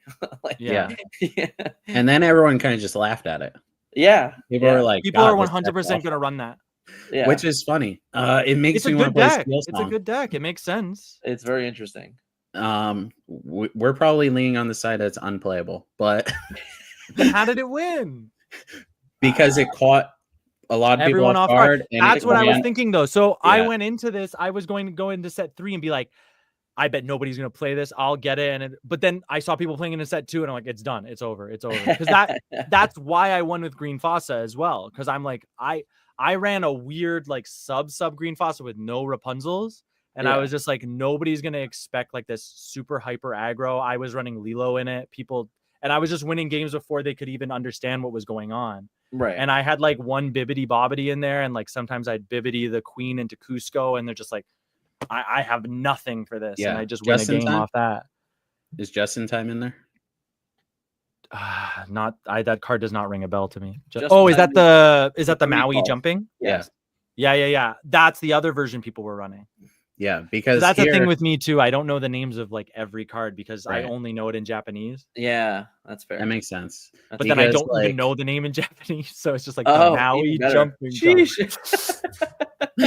Like the other night, I played Jetsam, right? Yeah. And I saw you running them. Yeah. I was like, this is very good against Mini Surfer, and it's also very good if someone wants to just in time raid me. If somebody is like, oh, it's only best of one, I'll just in time evasive 3-quester turn 3. Like, I think that has not been happening as much. I think people are still playing it as if they want to win consistently, because you have to get a 5-0 regardless of it being a best of one. Yeah. Just playing the aggro, like Green Foss is amazing when it works, and it wins like 80% of the time when it works.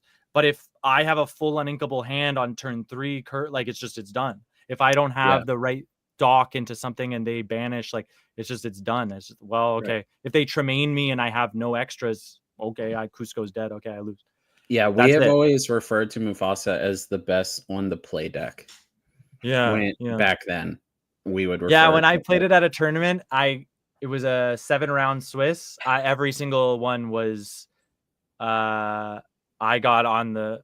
Do you guys call it going second on the draw? Yeah. Yeah, I got on the draw every single one, and like 4 of them played Snake second turn. So if I played the purple silver deck, it would have been perfect to befuddle the Snake on the second. And I was like, oh god. Yeah. But I literally just recently went on record saying that you couldn't pay me to register Mufasa for a tournament. So I like him. He seems fun. I want to have fun with the game, I guess, is the big thing. And I think a lot of people in Japan want to have fun. To go back to the meta stuff, Ruby Amethyst is definitely dominating right now. Whether I like it or not, that last tournament though, I just got unlucky. Like top 8 was all Ruby Amethyst, 1 blue steel. In my Swiss 5, I played 4 blue steels. And that's why I placed so low, because like my OMW or whatever, the percent was all against low tier players, because I just got unlucky, just always playing the guys who never went top 8. Yeah. So me and you were talking about cards. So Dan, do you remember? Do you remember when no one played Lawrence? Yeah, right now. So I'm still not playing Lawrence. Lawrence wasn't in a deck until Chicago. And now it's like if you build a skill deck, it has Lawrence. Right. I put him in. Yeah. I had told Tom, I was like, oh yeah, that's right. Yeah, Rob didn't have it, right? Right. Rob did not have Lawrence in his deck. Yeah, he doesn't have Lawrence. Yeah, I don't know. Totally play that card now for sure. Oh yeah, now with what we know, and then I was also playing weird cards when we played the other night. I played the 2-drop Pinocchio that exerts a character. Yeah, I had that in this deck too. We played that card though. I mean, I know they didn't. We didn't really play until set 3. Right, because we didn't really have to, for what it's worth. Like in set 3, it was important. So in set 2, I'm not saying it's not impactful, but in set 3, it's like, no, you literally needed to do this. Yeah, it straight up won the game, because it's how I dealt with Arthur. Otherwise, remember when me and you played in SCG, I won the die roll, so I won. Yeah. But if I would have lost the die roll, Arthur would have just destroyed me. Yeah, like in that first event, I played against 2 people where I literally won the game on turn 3 because they just didn't have an answer Arthur, and I just comboed them. So especially when if you expect half your rounds, you're on the draw. I feel like you have to play cards like that. Yeah. So I guess in best of one, it also changes all the math. Like there is a lot of that too. So Yeah. that's certainly something that you have to consider a little bit more in deck construction.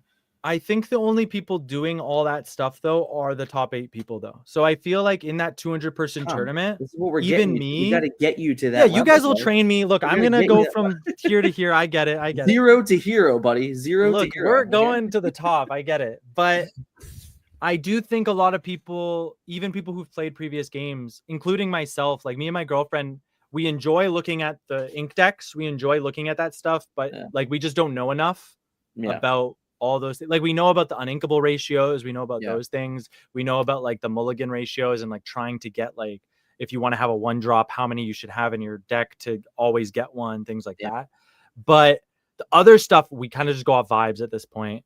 And once set champs comes around, I think the atmosphere will change. And I think the people who collect are going to collect and the people who play are, and I think it happened in America too, that way. Set champs was eye-opening for a lot of people. Pretty egregious, like in hindsight. We were the first one I saw in America was the Scar, and I'm like, people are going to 7, 8, 9. Yeah, no, 10. It was stitched for us too. So which was huge. We had. I don't know who's going to hold those yet. They haven't told us what stores, if every store is going to hold it or specific stores. We don't know yet. So yeah, for us, I wouldn't mind traveling, but yeah, for us it was fairly limited for the first run. But you guys, your like rules are already much different than ours. So I feel like it's going to be more established for you guys to start than it was for us. Yeah, you guys had that. I don't know. You guys just changed everything. You guys had like a website you had to log in on and stuff. Yeah, so I assume that's also Melee. That's what it's called. Yeah, we had Melee, but now we are getting the Ravensburger hub, which I we don't have any websites at all. It's purely they ship a box to the local store, and you just write local stores just have such a understanding of card games. And like, I know you guys have issues with scammers and stuff too, but like, we expose them on this channel. Yeah.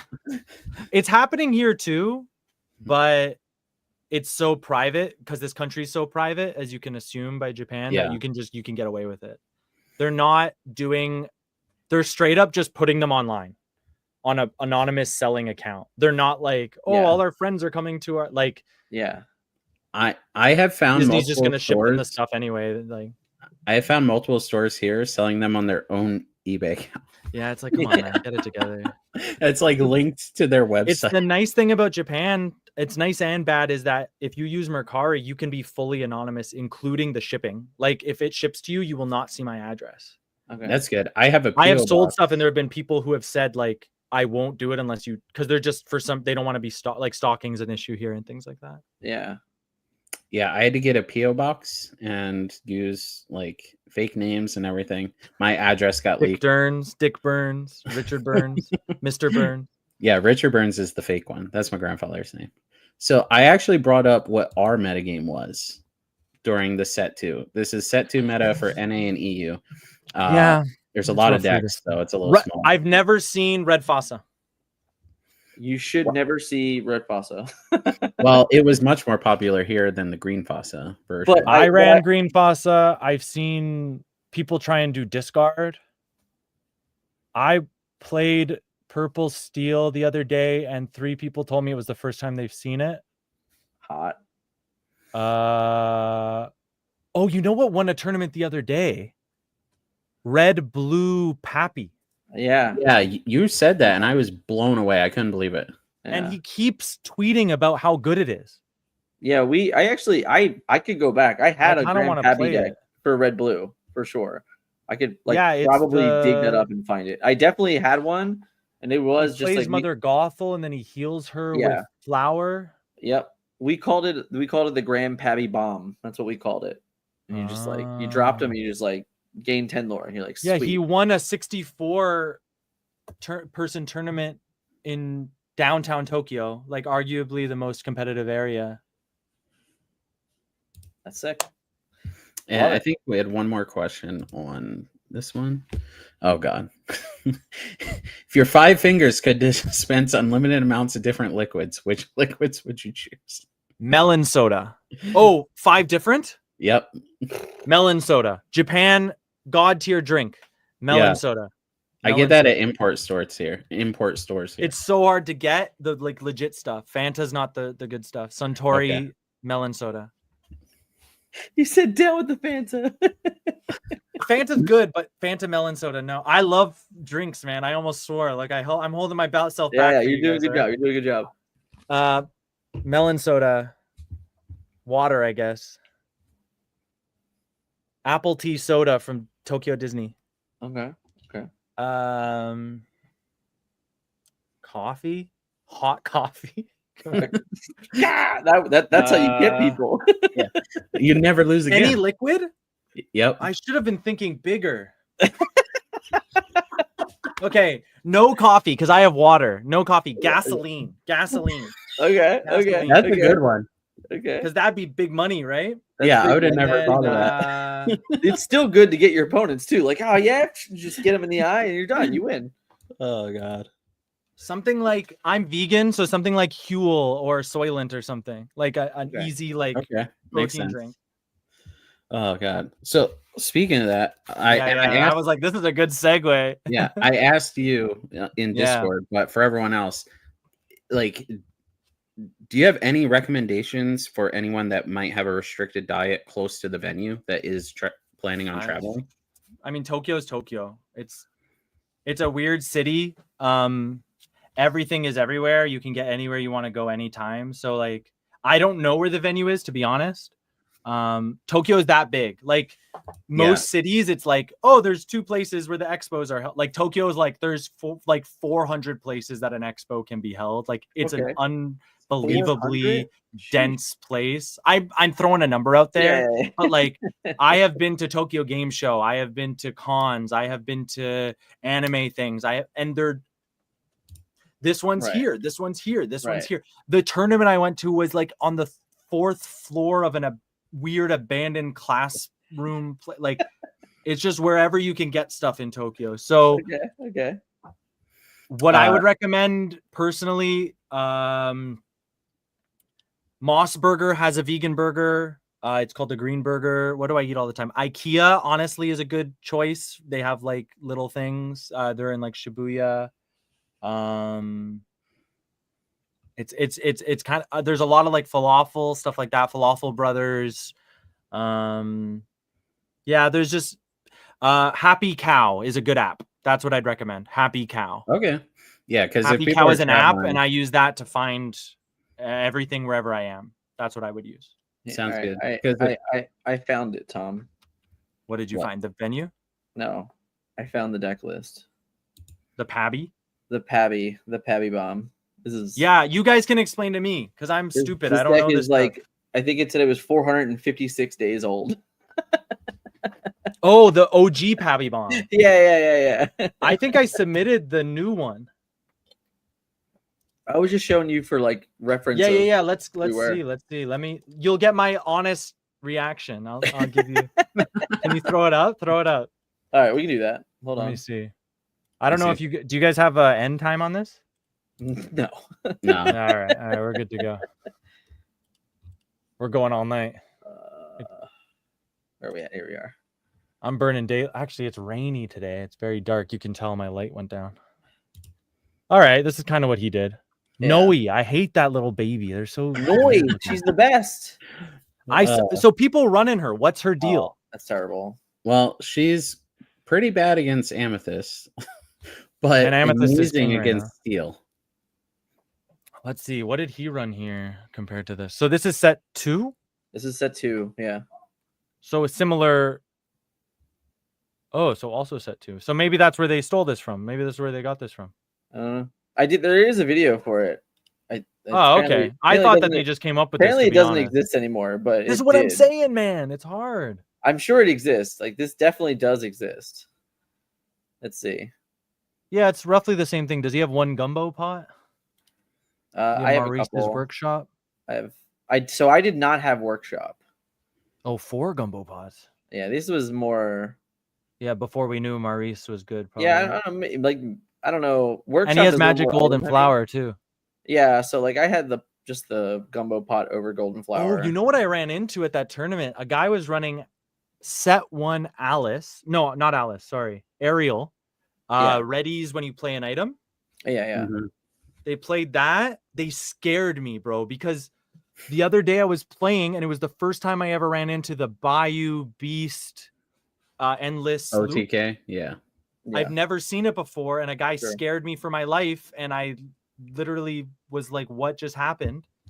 And right the next day I go to a tournament and a guy plays Ariel. He plays the Fates card, gives her +1 lore. Fate, yeah. Yep. And then quests, and he whole new world had 7 fresh cards, and then he had 7 items. And he was like, item, quest. And I was literally like I was like, is this happening? I was at like 18 lore with a goat in my hand, and I was like, no. But he got to like 15 and couldn't go anymore. And I was I'd be shaking in anger if that happened. I was scared for my. So that's, I guess, a different meta kind of pick that was playing. So. And then when that Beast OTK deck came out over here, Beast quadrupled in price for like 3 days. Yeah, and then people I played it. Inconsistent. I played it at my first league. I went 3-0, and I never played it again.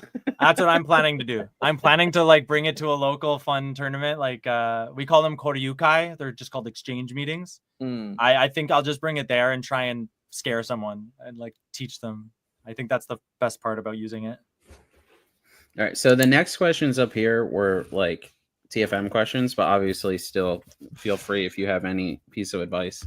Sure. If you're playing in a tournament the day before the big event, Friday night 5K versus Saturday 15K, for example, do you play the same deck both days, or do you try something else out on Friday to throw off competitors who are also playing in both? So I always see these when it says 5K or 15K. What does that mean? $5,000, $15,000. Is that the prize pool? Yes. Yeah. So is that in cash, or is that in like boxes, or it doesn't matter. Irrelevant. Okay. These ones And are- how much money is it to enter these usually? $50-$60. Oh wow. So they're Yeah. expensive. Okay. So you walk away with a lot of money, you put in a lot of money. Okay. Yeah. So if you are playing in a tournament the day before, Basically, do you hide your deck from everyone for the I am a for the big main event? hider. I'm a big hider. I am a shuffle away from you person. I am you cannot see my cards. And I think that's very common in Japan. Yeah. Especially in a best of one scenario, right? The second you know I have this. Are they in the same city, like same place? Yeah. So like for us, It'll be the same venue. Yeah. so Oh wow. Is the Grand Prix only one day? Yeah. Yeah. So There's for two. us, our Disney Lorcana challenges by they're the over end 2 of them were 3 days. Oh. So on the first day there was like an 8-round side event, and then the second day was the main event, and then on the third day was the top cut, and then like another like side event. So basically for us on Friday, we would have the ability to play in, like an event that say top prize is So. yeah, so like top prize could be like $500 to $1,000 basically. Oh, I'm speaking Japanese. Oh no. Side event, I play the smaller deck and I save my good deck for the big event. I have an amazing deck and I hide it, and I play a fun deck for the side event.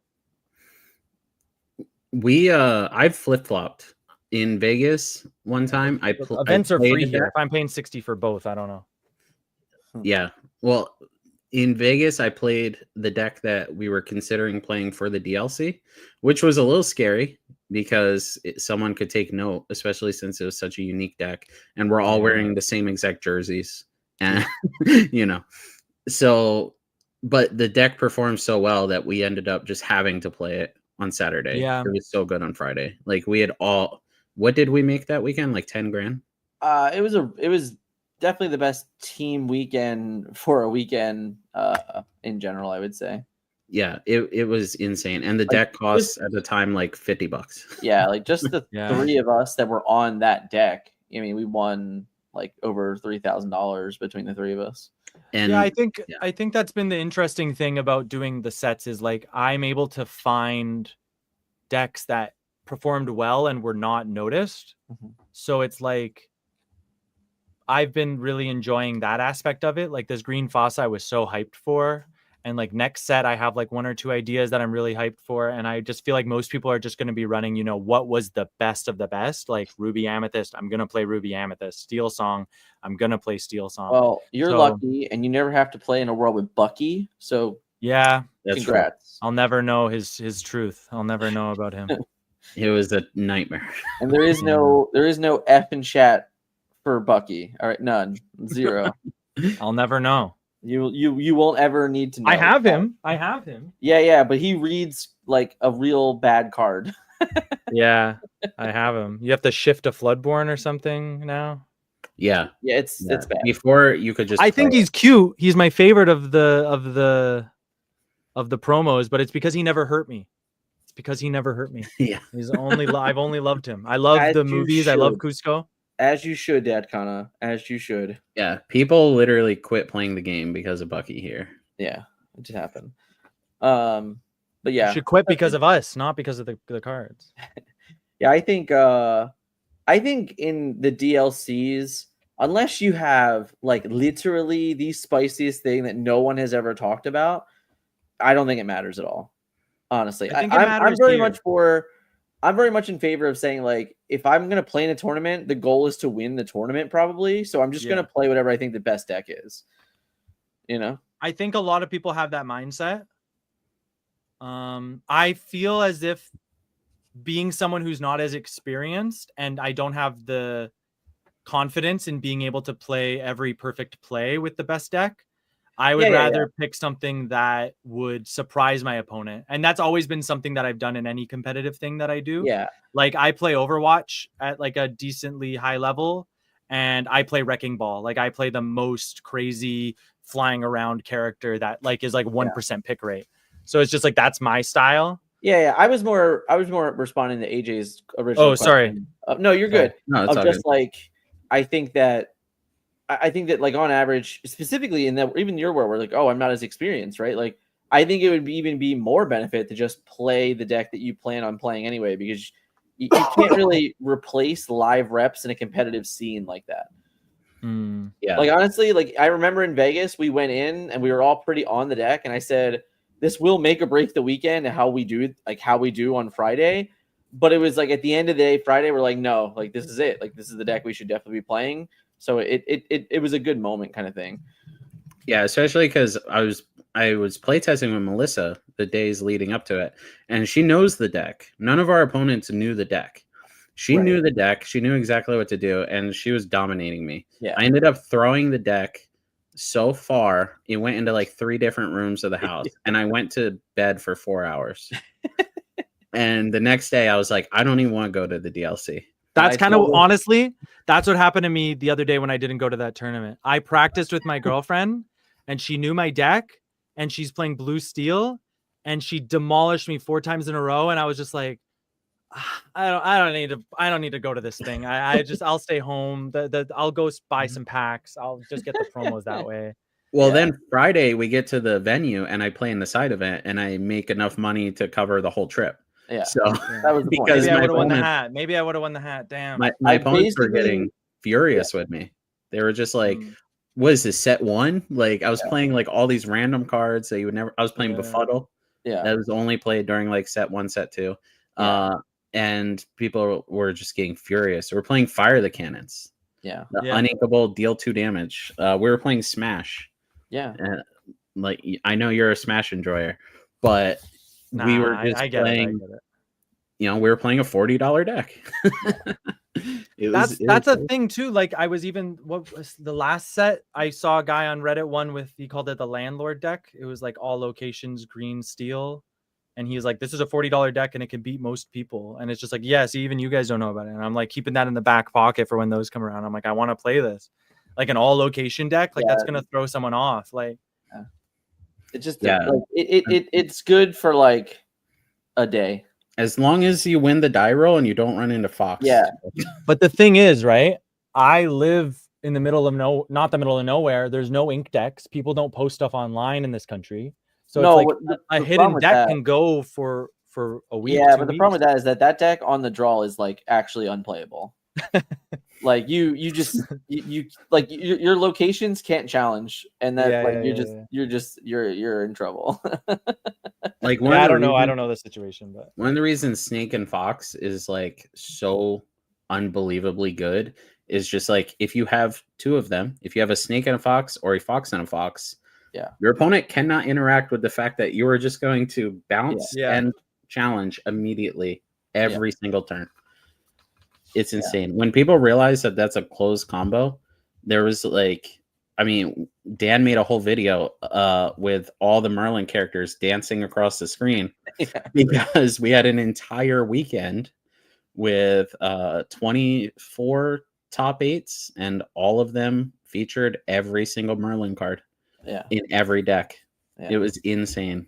I mean, that's all we were talking about in set 1. We would go to locals and just be like, I'm so scared of Merlin and Mim coming. And they're like, me too.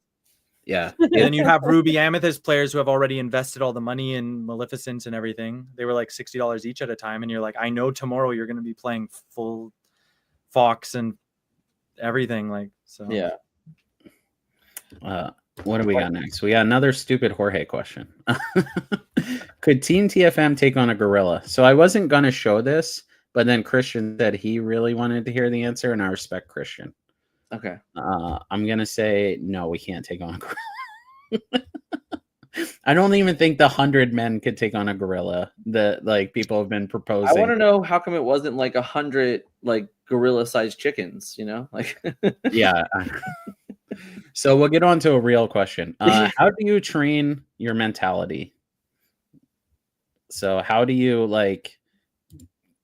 get into a mindset where you're not just like, God, why even go? I'm just gonna lose. Or like if you do, he just told us he quit the other day. I know this isn't a great one for Tom. No, there was I mean, it was to travel to spend $12 to get cards I already had, and I know I'm not gonna go 5-0 with that deck. There's just like it's just not the deck to go 5-0 with, like in my hands, especially. Like, is this a question for me or everyone? Or for everyone. I was just letting you. You guys gave me the mentality one. You're the guest. So there's a couple of things when it comes to getting your mentality right. One is having the reps going into a tournament. Like it's so funny that like we were talking earlier how you were saying I can't read the cards, right, and stuff like that. Mm-hmm. I was working on an article. It ended up not seeing the light of day because the format changed so drastically. But it was basically about how if you are reading your cards while you're playing in a tournament, you have messed up drastically. Like you know, card games is a lot like driving a car, where it's like you drive somewhere so often you don't even realize like, oh, I'm home already. Like, you know what I mean? Whereas you know, in Magic, if someone plays 2 islands, she's like, okay, they have counterspell. In Disney Lorcana, if someone has 6 ink and they're on Ruby, you go, okay, they're gonna be prep next turn. How do I avoid this? You know? And if you haven't played enough to like understand how to play into it without losing too much, then I can see where you're going to be shook when it happens to you. So a lot of it is going to be preparing before you even get there. And then if you've faced like a really tough loss, like you felt like you got really unlucky and stuff like that, something that like Daniel Negreanu does that I think is good advice is just like really take in the moment. Like close your eyes and just be like, how am I feeling? Address exactly how you're feeling. Like, I'm feeling furious. I hate my opponent right now. It's like, how do I want to be feeling? You know, stuff like that. And like really think about it instead of just reacting. Dan, you got anything? For mentality, I mean, I kind of say this all the time. Like, every tournament's a new tournament. Sometimes you win, sometimes you lose. That's kind of just life. Like, obviously, we're all there to, all right, not everyone, but like most people are there to try and be successful in the tournament. So it really just depends on whatever your goal is. And I've been telling people more and more about this lately. I think your goal needs to be something that is not necessarily out of your control. So I really like setting goals for myself that I can say at the end of the day, like I had full control of this. So an example I used for a while was like, I'm never going to miss a Diablo trigger. Like if I'm playing Emerald Seal in a tournament, I'm never going to miss a Diablo trigger ever. So if I can do that, then like, all right, good. That was my goal for the day. In terms of like kind of recouping from losses, I had a conversation recently with one of my students, and I don't want to put her on blast, but so she had to play against Nunez in the last encounter tournament, and she said that she basically defeated herself before they played. And I said, okay, you know how you avoid that? Every single opponent you play should be David Nunez. If you approach every single game for like the next forever, and you say my opponent is a runner-up at DLC Toronto, that means when you actually have to play someone like that, you've done it a million times. So just treat every opponent as if they are one of the best players in Disney Lorcana. So when you have to play against one of them, you've done it before. And it's kind of like, you know, seeing people in their underwear in the audience when you're giving a speech or whatever. Like it's the same concept. Just like if you have the mindset of I'm playing against the best Disney Lorcana player, that means you always will be. So you're not going to have that level of stress at it when it does actually happen. Sounds good. So we have no more questions from the audience. Thank you so much for everyone that joined the Discord, asked us questions each week. Please do all you can to flood out Cortez's questions. But I had a couple more questions written down. One, where's for anyone that's coming to Japan? Is there anywhere you would suggest to convert their money to yen? Like I see when I go to airports, I always see like get US dollar here, and they all look like a scam to me. As an American, I assume everyone is scamming me. So like, is there a good place that's trustworthy? Or can you not do it at your own bank? I don't know, but my bank is in New Jersey and I'm in North Carolina. So okay, well, you know, but I actually don't know, especially because I have a small regional bank.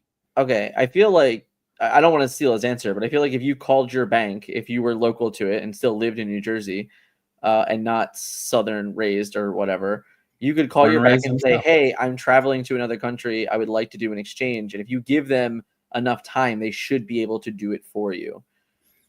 Yeah, when I've seen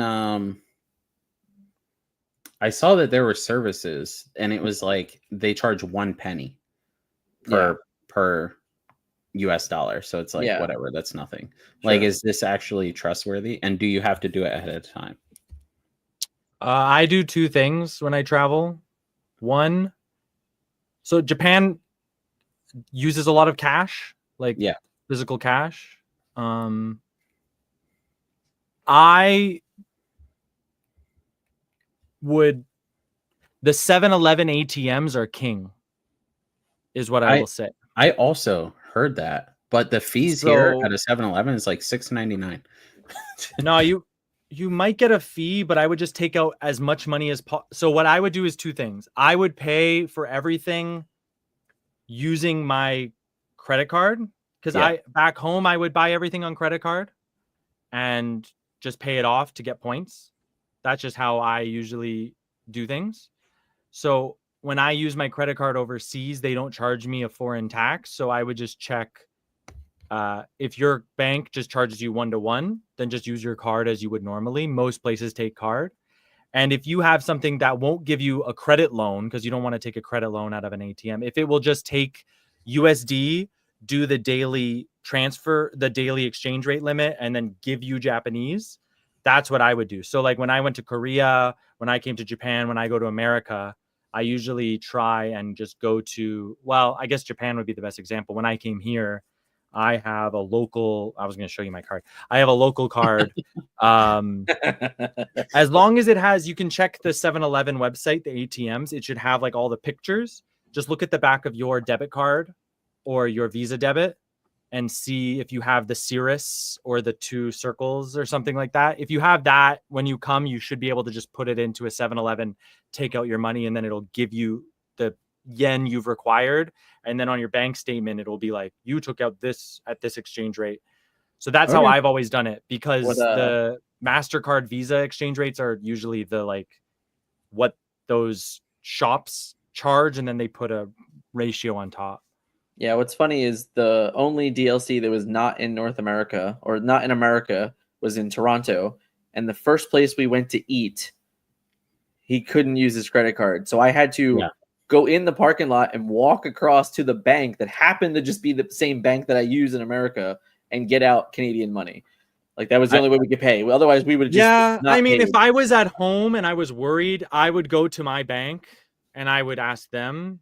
That's probably the best in terms of avoiding exchange rate issues or like charges. Yeah. But I mean, if you're gonna be exchanging like $1,000 and they take $10, it's just like that's just how it is when you exchange money. Like you just take the L. It's just that I wouldn't mind. But like some of them I mean, look if it's sketchy, get a quote and then just say no. You know what I mean? That's what I would say. But the 7-Eleven ATMs, look into them. That's what I would. And then this one was for me, but other people might actually care as well. So when I booked my original flight, it had 3 check bags for free. Oh, my flight got sold to American. I get no check bags for free now. Maybe 1, but definitely not 3. And so I was planning on bringing a suitcase full of suitcases and then filling all of those suitcases to fly home with. So like I would never in my life ship something very valuable from America using the post office to another country, maybe to Canada. Otherwise, I would not trust it at all. Yeah. Anytime I've ever shipped like $1,000 magic cards to Europe, I threw $1,000 in the trash and fought with the post office. Yeah, Europe's funny. Yeah, Europe it'll so lost. Like we have a guy here who won the lottery for the reprint of those D23 cards. Okay. Are they D23? I don't know. The one in the box. Yes. And 2 weeks ago, last tracking, Istanbul arrived. No. So they might be gone forever. We'll see. Yeah. Like when I sell on eBay, I use the global shipping program, which means eBay accepts it. For anyone else out there that doesn't know, eBay accepts it. And then they say, yes, this is the item. And then they send it to the customer and you're off the hook. Right. I have had things go to so many different countries. Like I sold a doll that was brand new, a Disney doll. And the person was like, are you a sick individual? All of the legs and arms and the head were ripped off. And I'm like, that was your customs agent. That wasn't me. Like that went to India specifically. And I'm like, no, I'm not a sick individual. eBay checked to make sure that it was correct and your customs agents. And then I had known at a certain point in Mexico, I was told you could not do sealed because the border agents opened every booster pack. Oh my. Yeah. So they said they would like sometimes buy boxes at stores, no rares in them, stuff like that. And so basically, is there a safe way if I buy, let's say, I don't know, 100 booster boxes to get them back to America with me? Or should I just have them on my persons and pay for the check bag? So I guess 2 things. One would be you have, based on your time allotted, if we're talking legally, you do have taxes that you have to abide by. If they decide to check your stuff and they find out that you're above the tax rate that you're allowed on the time amount that you've spent in the country. So like if you're only there like 7 days, you have a certain amount of tax. So look into that. Oh, sure. And as a foreigner, you also have tax free over a certain period of time. So if you spend over $50 in places in Japan, you get no tax at like, especially card shops and like Big Camera. So if you're planning to buy like 20 boxes, you would get no tax on them. So that's pretty cool. Okay. So those 2 things I would look into. I wouldn't ship. So what people do in this country is, because the country's so small and the post service is so great, shipping your luggage is really easy. So like for 20 or 30 bucks, instead of taking your luggage on the train, you can bring it to the place and get them to ship it to your hotel at the next place. And it'll be there the day of or the next day. So you ship it the day before you leave, you get to your hotel, it's there. And 100% it's going to be there. I heard that there has like never been a lost bag. Yeah, I had a video I was making where I had ordered so many cards from Mercari, and the amount of cards that arrived these aren't enchanteds, but $10, $15 cards. in manila envelopes with no bubble wrap, and they are fine. They are completely fine. I assume back home they'd get crumpled up, but Okay. I would recommend if you bought this stuff, put it in a suitcase. What I would do personally is pay to ship that to the airport, so I wouldn't have to bring 7 bags to the airport personally. Pick it up at the airport. That's a service. There's a service to ship to the airport. Pick it up at the airport and then pay the airline $50 or $100 to throw it on, because $50 or $100 is going to be cheaper than the $300 or $400 it will be to ship home that might get lost or fall off a boat. Yeah. If you can handle, your 4 bags at the end of the day, which I know I could handle 4 suitcases as long as they go to the airport. Okay, they're at the airport. My dad's going to pick me up at the airport. Okay, dad, help me put these. Okay, we're good. We're going home. We're safe. If that's your situation, that's what I would do. Okay. Yeah. Because me and my wife are flying home on separate planes. We're on the same plane there, separate planes home. What I did when I came here, I brought 2 max size luggages when I visited and a duffel bag. And day 2, the luggage broke. So if I can do it, you can do it. Just beware. Remember, those luggages have weight limits. They can crush. Yeah. You see the stuff I have. I don't really know how I'm getting this stuff home. Eventually, someday, I think I need to leave Japan. I'd like to stay here forever, but I have stuff I need to do in Canada to come back. Like, I don't have a driver's license and things like that. So there's like plans like that. So I'm also looking into that stuff. There's long-term shipments that you can do. Like, I shipped a big box of clothes. It took like 3 months, but I'm not on a time limit.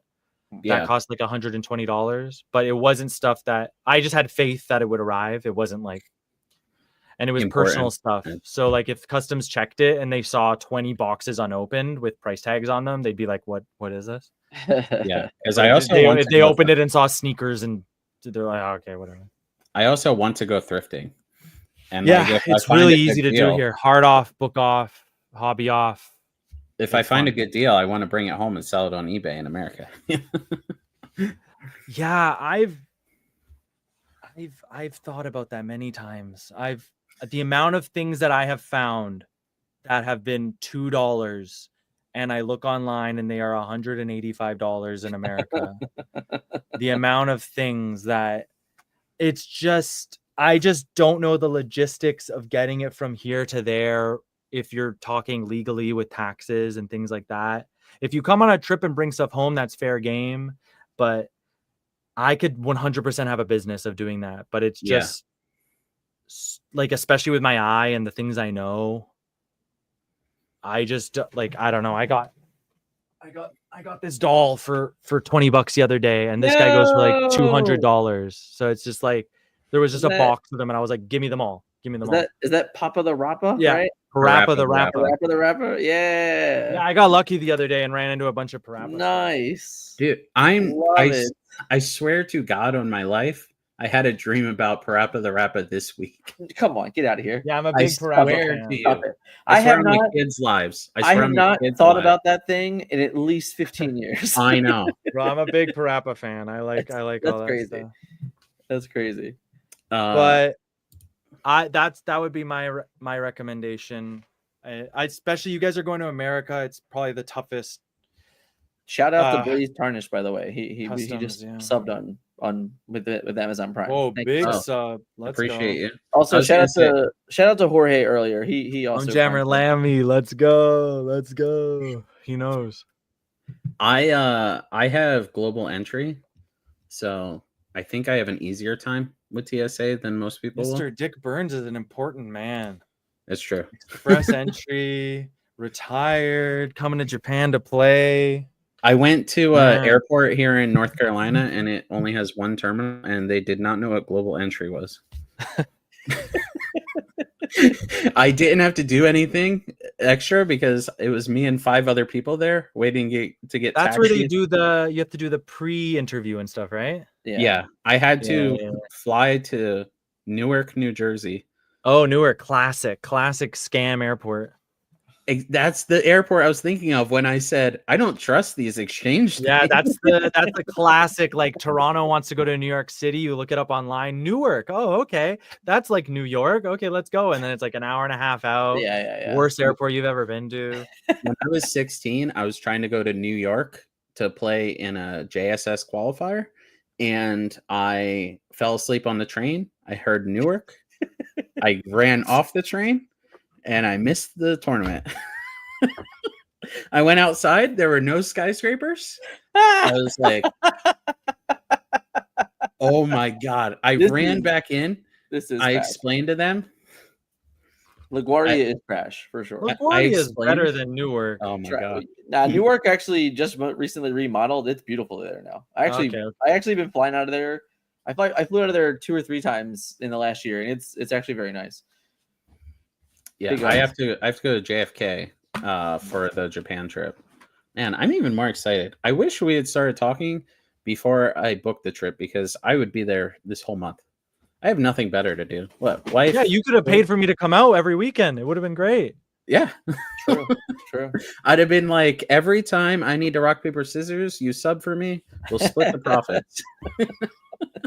It's scissors, man. You do scissors. Just do scissors. Unless you do paper or rock, then yeah. You never know. You guys know the numbers for the game. I know the numbers for rock, paper, scissors. That's it. Man. You just got the vibes. You got the vibes. Yeah, it's that. You got to read. Yeah. You got to read them. Yeah. It's a big read. Let me think if there's anything else important I wanted to talk about. Accessories are really big here. You guys, what's like the kings over there? Like dragon shields? Yes. Yes. Dragon shields are like $25 here. That's expensive. Wow. Okay. I complain when dragon shields are more than $12.99 in a store. I'm like, you are greedy. There's these ones. We also have cheap Hypermat. Plug. We have heavy play too. Cheap plug. Oh, heavy play. Go buy them right now with our code TFM10. There you go. Cheap plug. Cheap plug. You can go to dollar stores here. So I get these 2 for $1. Okay. If I could ship it back here, I'd get $3 each in my store. I got the official one. I don't know where they are. I had a little dice holder, but it didn't fit in our deck box when we changed inner sleeves. So I literally went to the store and found these they're Band-Aid holders. Yeah. Nice. But they fit it perfectly. Perfect. So, and then I just put a sticker on it. I take it. Yeah.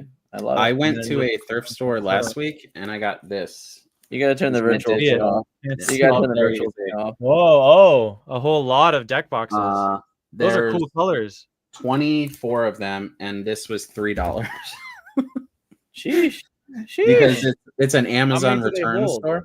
And you can put that like just in the store and sell them for $5 each. I am probably just going to use these because my collection is everywhere, and this will color code it. Oh, okay. Yeah. So it's perfect because those are the right now colors. Yeah, that's lucky. That's fair. Right now everything is in. Oh, there was actually more over there. I heard everything is in plain white boxes, and I have to open every box to figure out. Like, it's not important. Yeah, these are like $3. They hold like 200 cards. They're nice. But anyway, well, Tom, before we sign off from the audience, I mean, you can hang out with us for a little bit when we close out. But is there anything else you want to talk about specifically, or any shout outs or anything? Oh, I guess the biggest problem that Japanese people were arguing about the Grand Prix was that they said you have to use official sleeves only, and a lot of Japanese people were really upset about that because they wanted to use their custom Disney sleeves, and like I had a bunch of people upset about that. So you can only use the Disney Lorcana sleeves or opaque sleeves. Oh, okay. Yeah, that's how. But a lot of people had custom, like not custom, the Disney 100 Rapunzel or Belle or something. Yeah, I've seen like they were really upset about that. I had a lot of people. What are those sleeves called? Bushy Road. Yeah, Bushy Road runs. Yeah. Solid color or official branded. Yeah, because people can cheat by like, especially some of these Scott Landis's wonder- sleeves will peel. Yeah. And like if Yeah, you just yeah. you just peel the corner of all of your inkable cards. Yeah, we just use like we have deck boxes that are not Disney, and that's where we get our fun. Yeah, I wonder if it's going to be streamed or anything like that, because that's also a rule for stream. I doubt it. Okay, because like that's a big rule for broadcasting, is that you have to have Disney. It might be. That seems insane if they don't, because I think it'll be recorded.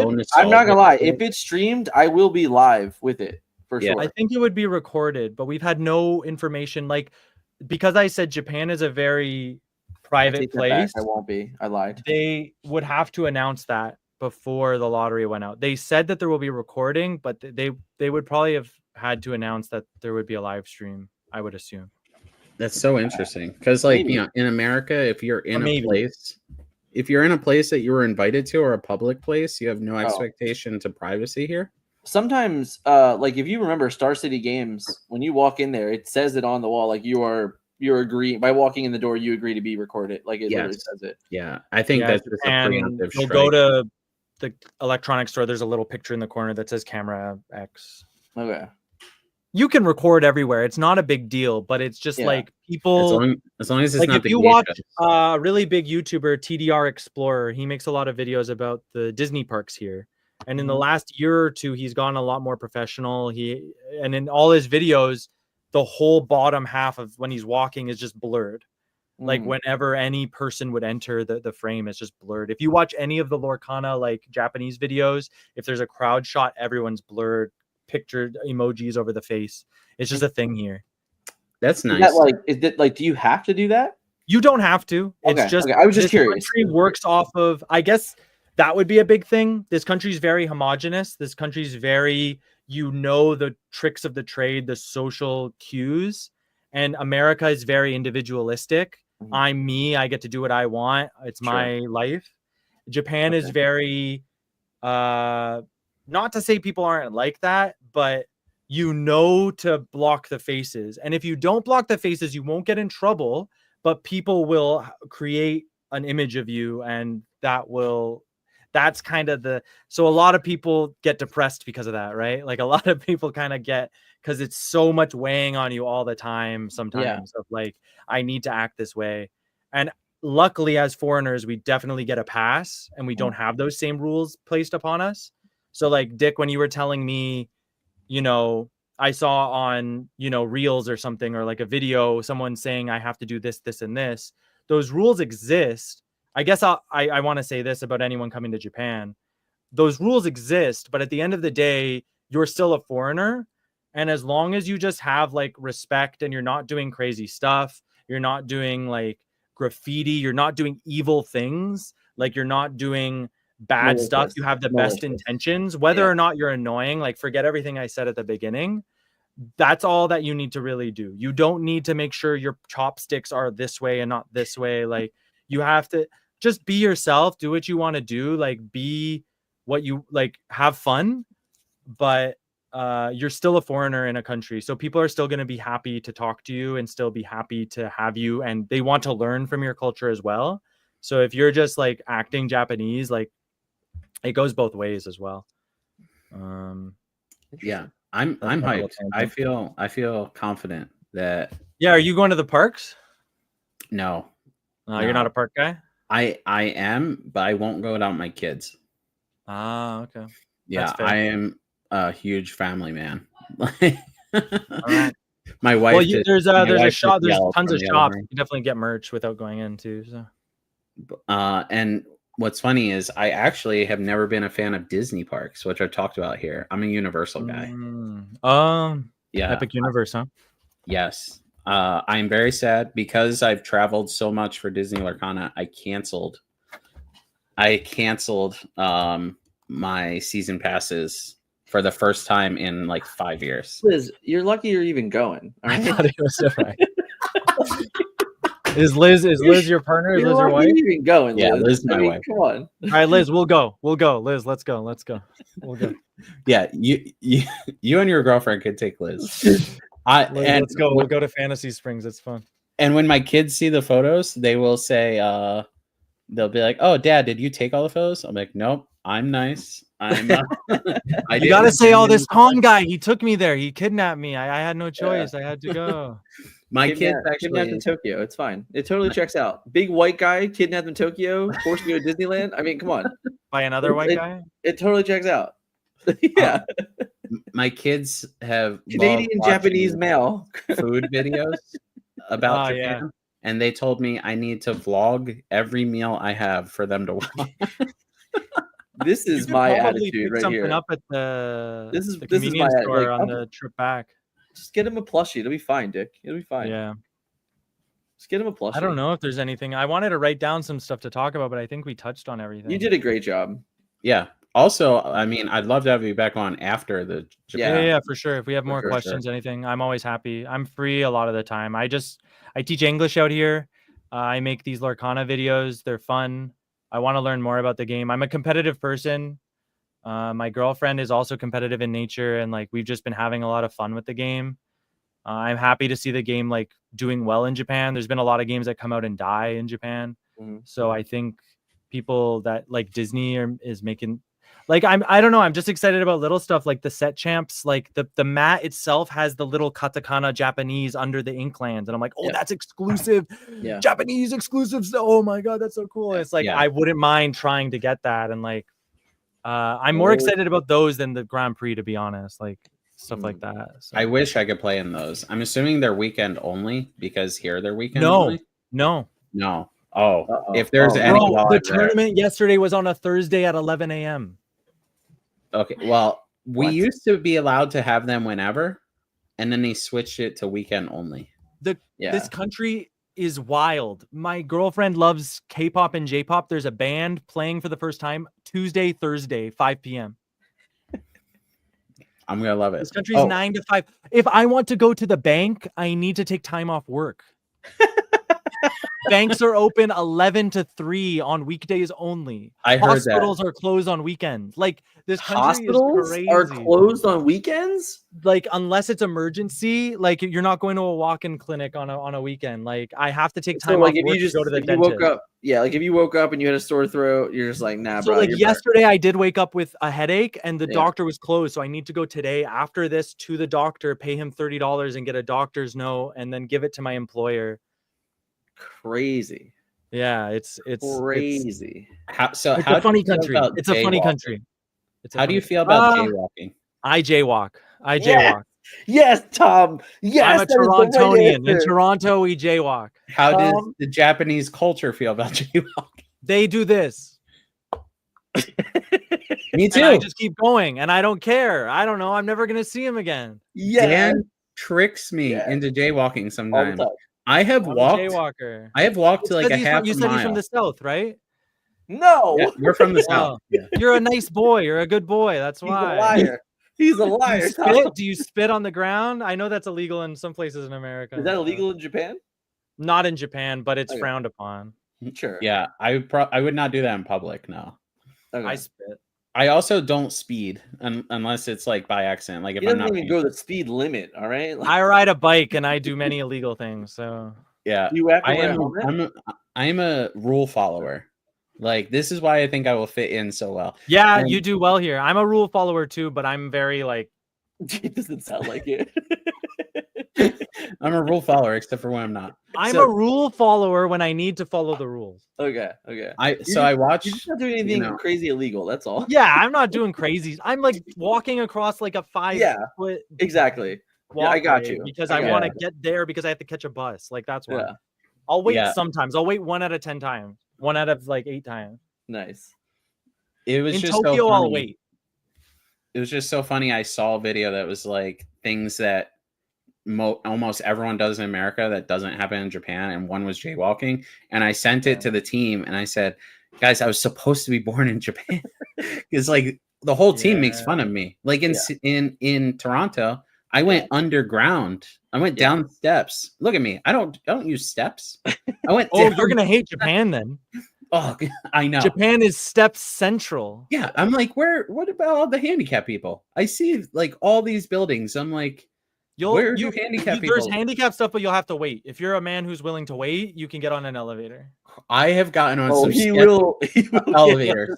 I've Oh, got you will real be on the sketch elevator. sketchiest elevators of your life, especially to go to card shops. I have been in 1-by-1 elevators on the 7th, like go to the 19th floor of a.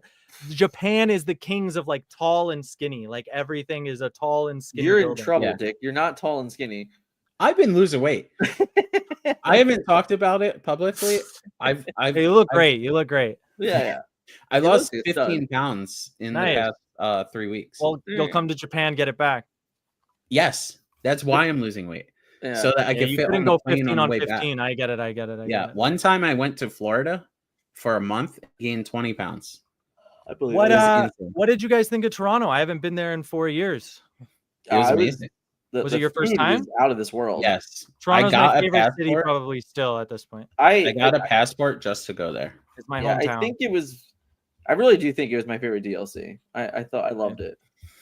Where'd you guys eat? Do you remember? Well, I can't remember the name of the place that. Yeah, we no worries, really no worries. loved. I'm a little homesick lately, so I'm like, oh, Toronto, oh, you guys went. Yeah, No. no, we stayed. Well, we went to a terrible poutine place, which was a big mistake. Smokes.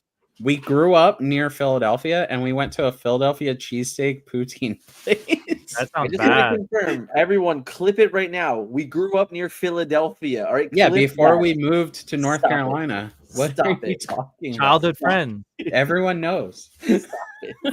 Clipped, not Southerners.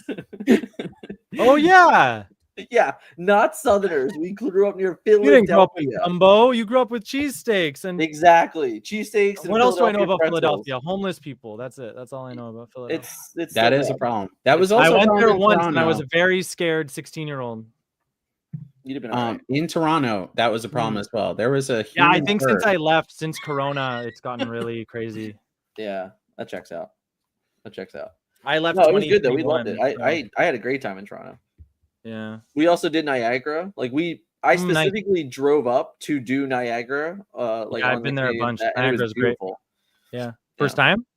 Yeah. Oh, yeah. Nice, It was nice, really nice. nice. Yeah, I've been there like hundreds. So I've never been to the Canadian side, and it was much nicer. the American side's so it's much bad. nicer. Yeah. The American side, you just look at everyone having fun on the other side. And you're just like, damn. All right.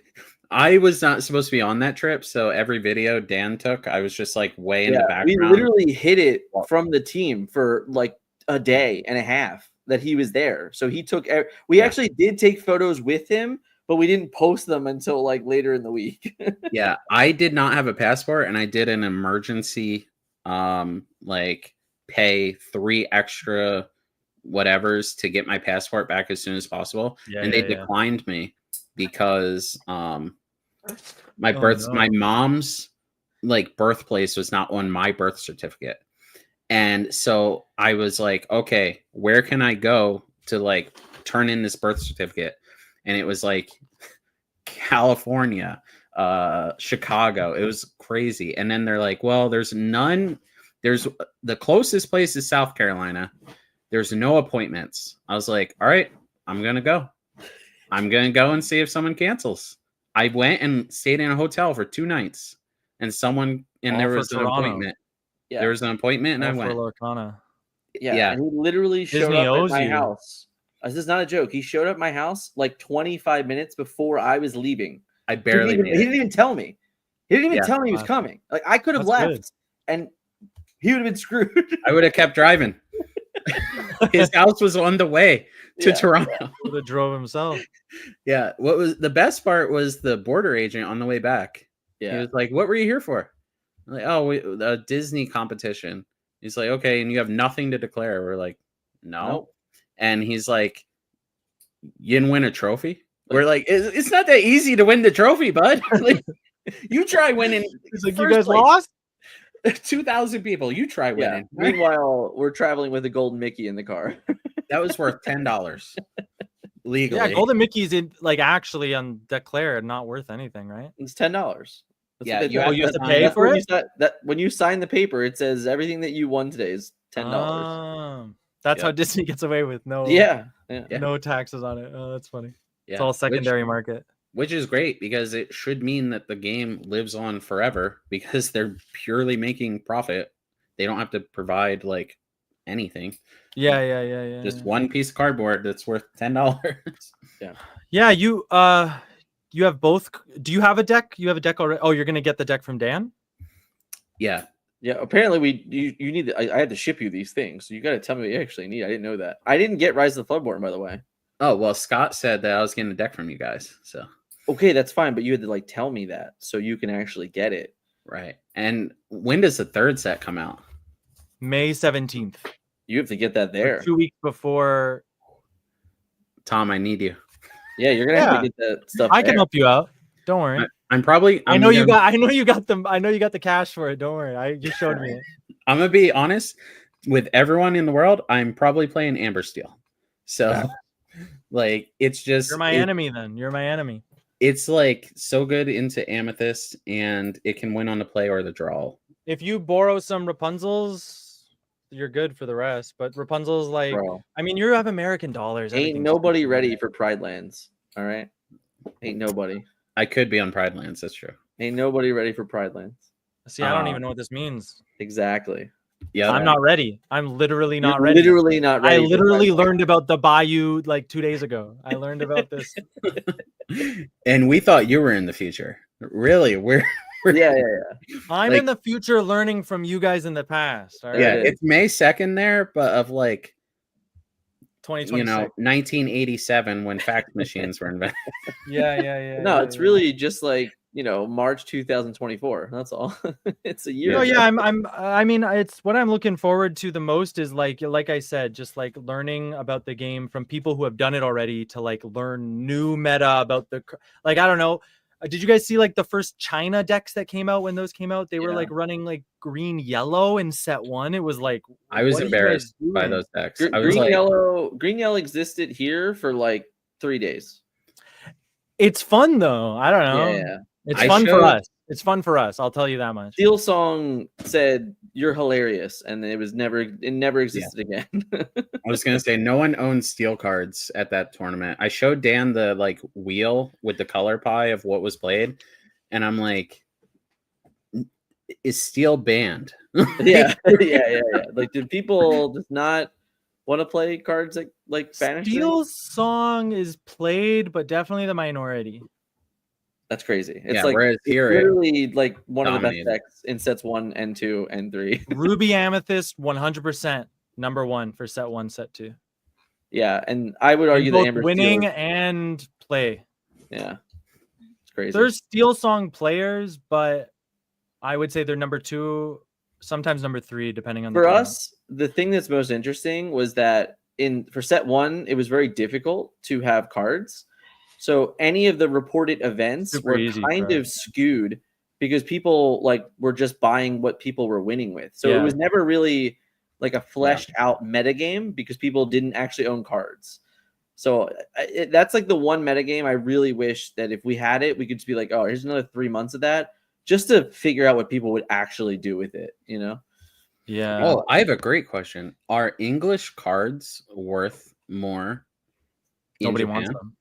That is so interesting. What can I do with them? Yeah, you can't play with them, right? They're not legal. Yeah, I was at a tournament and the guy came up to me. He's like, "We have English cards over there." I'm like, "What? I live here. What do you want me to do with those?" Before Lorcana came out officially here, there was like maybe less than 50 people playing unofficially with English cards.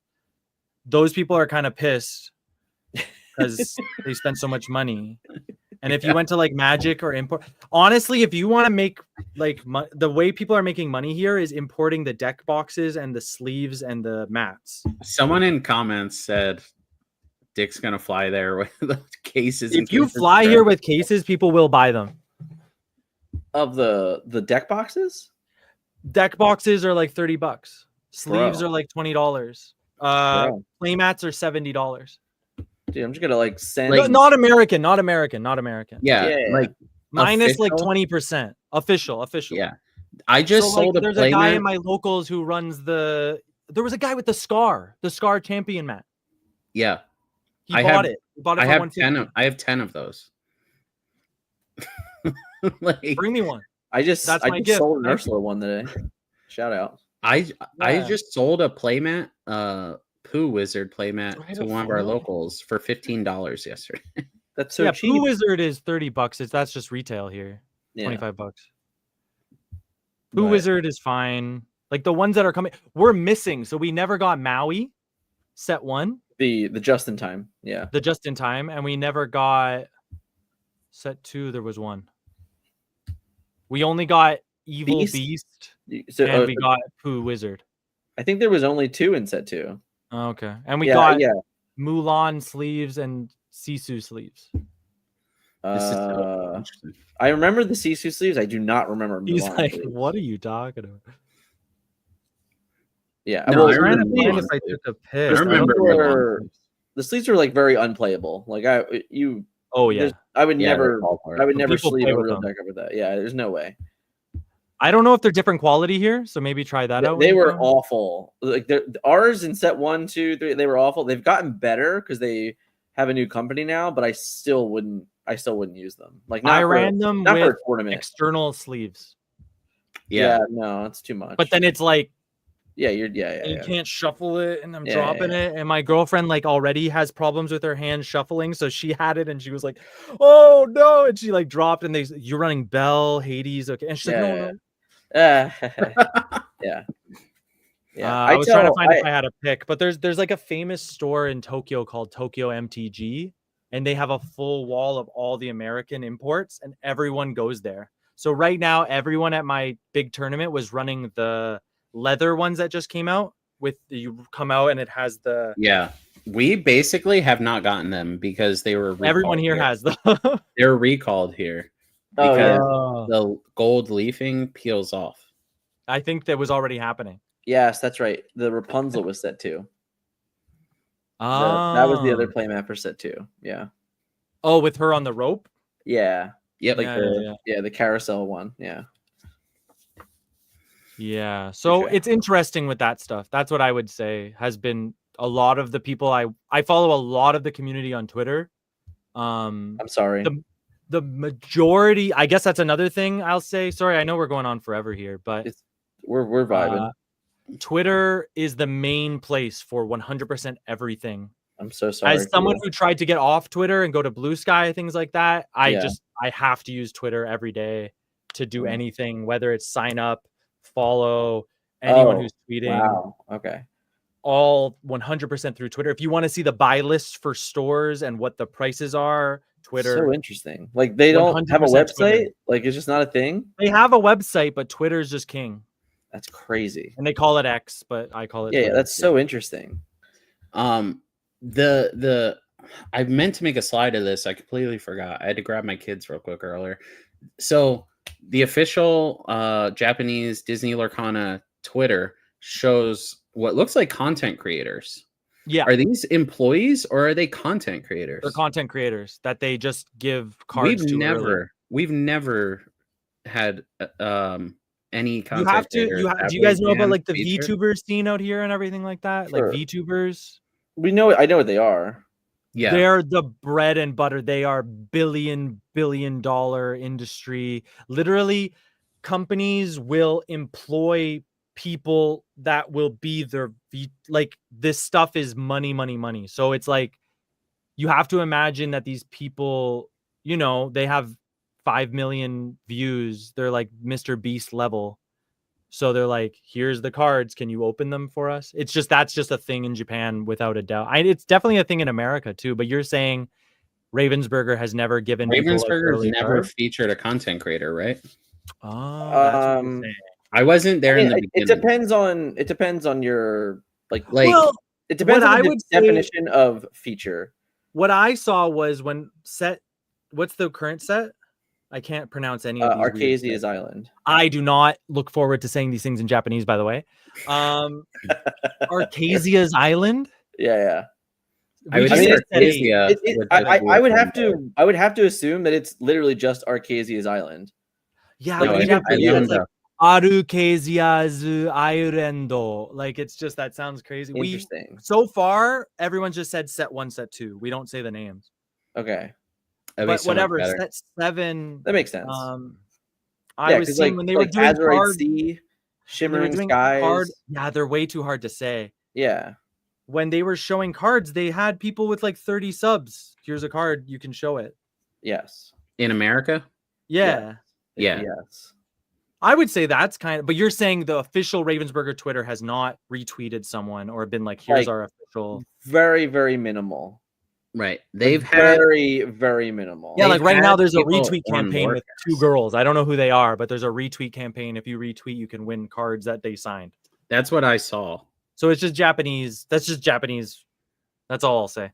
Okay. Yeah, I was gonna say I was wondering if it was Super a culture Japanese. thing or if like I it mean, was I go to culture events thing. and people have mats of girls that they signed. And I'm Yeah. like, I don't know who that is. They're like, yeah, my waifu. That's And when it's just like it has her signature on it. Braden I bet goes they to, waited in line to get her to that's a- sign it. That's a Scott joke right there. That's good. I don't know. I'm looking forward to I very much look forward to going to DLCs and running into people that love the Forbidden Mountain and everything. It's going to be so interesting just starting from the bottom in a We don't have that country. card. I don't know what that card does. No, we are the Forbidden Mountain. But like When does that card come out? No, I'm just joking.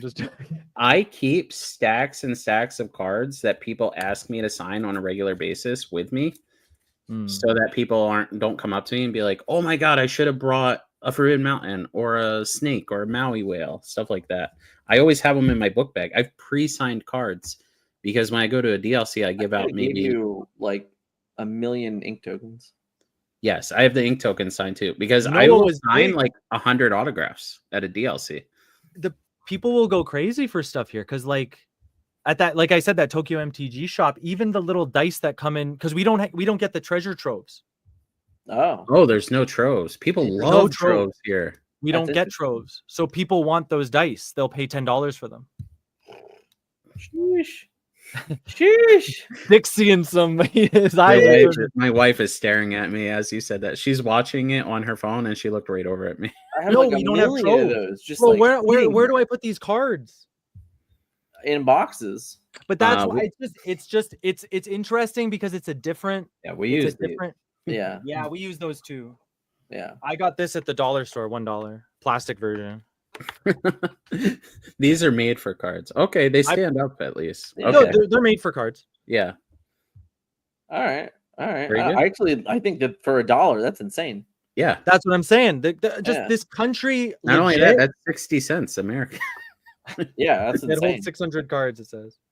I will say, like, this country legitimately, as much as trading cards are important in America, they come from this country for a reason. Like, it's an industry. It's next level. You won't notice it. I didn't notice it until I started playing. You won't notice it, but the more you look into it and the more you talk to kids and you talk to adults and you talk to people, and it's like, what did you do? I played Pokemon. What did you do? I played Pokemon. What did you do? I played Pokemon. Like back home, it's like, 5 out of every 10 kids maybe played Pokemon a little Probably bit. not It's even like that many. yeah.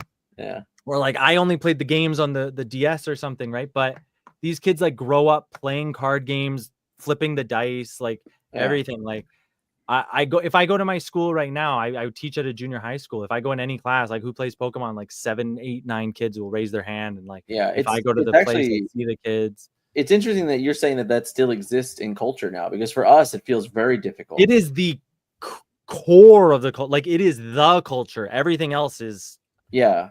Like for us, Pokemon is king. Like card game, like local game shops are having difficulty. They're basically surviving on the adults that just kept playing, So it's well, right now it's selling and buying expensive cards, right? Well, yeah, kind of. Trading and pulling a chase card. You basically will never see a kid who is not related to someone that's already playing go to a card shop. Yeah, in America. Yeah, like even for us, like in a 30-person tournament, there might be one kid, like maybe. Lorcana had 0 kids I've seen in Interesting. Local. Even though it's ingrained I figured it would be a little higher. Interesting. I guess I can talk about this a little bit. I have so many things. I don't know. But Pokemon is a game for kids. Yeah. Mhm. People, Same thing adults here. who play it are fine and they're the best at it usually, but it's like a young 20s. Like people play it, but usually it's like, oh, you play Yu-Gi-Oh! It's like kids play a lot of Yu-Gi-Oh! There's kid-only tournaments for Yu-Gi-Oh! Right. Or Pokemon rather. Yeah. You win prizes by just being there, so parents are happy to bring their kids to socialize. You'll have 16 kids playing. It's at the bookshops, it's places. But Lorcana, I thought would be open for kids as well. I don't know how many kids play it back home, but I think because it's a more magic oriented game, like a more difficult game, less kids play it than Pokemon, where it's just like play the card, it does the thing, that's Right, it. This is kind right. of more of a big brain game. As a result, something that I was upset about as a Japanese learner was that none of the kanji on these cards have something called, and hopefully this focuses, but whatever, it doesn't matter, something called furigana. So this is a kanji here, Mhm. and Japanese children learn kanji.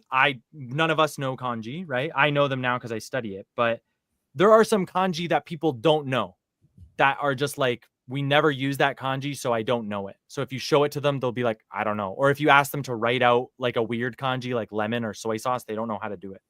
So for those special kanji, they put something called furigana on top, which is readable text above it. So it has the character and then how to say it in plain language, like soy sauce or whatever. They don't put those on these, but on all Pokemon cards, every kanji has a furigana. On all Yu-Gi-Oh, all kanji has a furigana because it's meant for children who don't know all kanji to be able to play no matter what. Because they'll know the word for smell, but they don't know the kanji for smell. They don't know the picture for smell. So they'll be able to play. And when I was playing Pokemon for like a week, I was able to learn really, really easily. So I've talked to Takaratami people at events. I've seen them and I've been like, listen, I need furigana. Please put furigana on. So far we're on set 3. I've not seen furigana on them. And I am hoping that one day they will add them because it lets people learn way easier. Because the issue for me right now as someone who's learning Japanese is, so there's 3 languages, and not languages, but there's 3 ways. There's like readable Japanese, there's another readable Japanese, and then there's kanji. Kanji is like pictures that you know, but you can't read them without knowing them. So as someone who's learning, if they could give me the things to read, it would make my life so much easier. Like in the 1 week I played Pokemon, I could read every card no matter what, every time. In this, if you hand me this card, I don't know what it says. I can't read it. Someone has to tell me it or I have to look it up.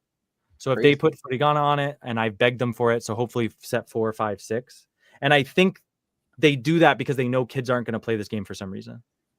I mean, it could have been an oversight for what it's worth. Like I begged it to them, and they told me they talked about me in the head office, so I made an impact. So. I have no doubt that it's a potential, just like they did not know the market like that. Yeah, because here they definitely expected children to play. It seems. Yeah. I mean, it's a kid's game with the rules, like just downgrading everything. I bring this. I wanted to bring that. I was going to say, have you ever been in trouble? No, because that might only be at note taking here. Yeah, I've been a bit worried about it. I think as long as you're straightforward about it and you say, hey, am I allowed to use this? Like, can I use this? Is this okay? Mm-hmm. And if they agree, then like, if they call a judge later, like, come on, man, you said you agree. Like, what do you mean? Well, it's not even that. That's the type of thing that should be referenced in the tournament rules. Yeah. Like for your tournaments. I read the tournament rules for Japan and it's just copy paste.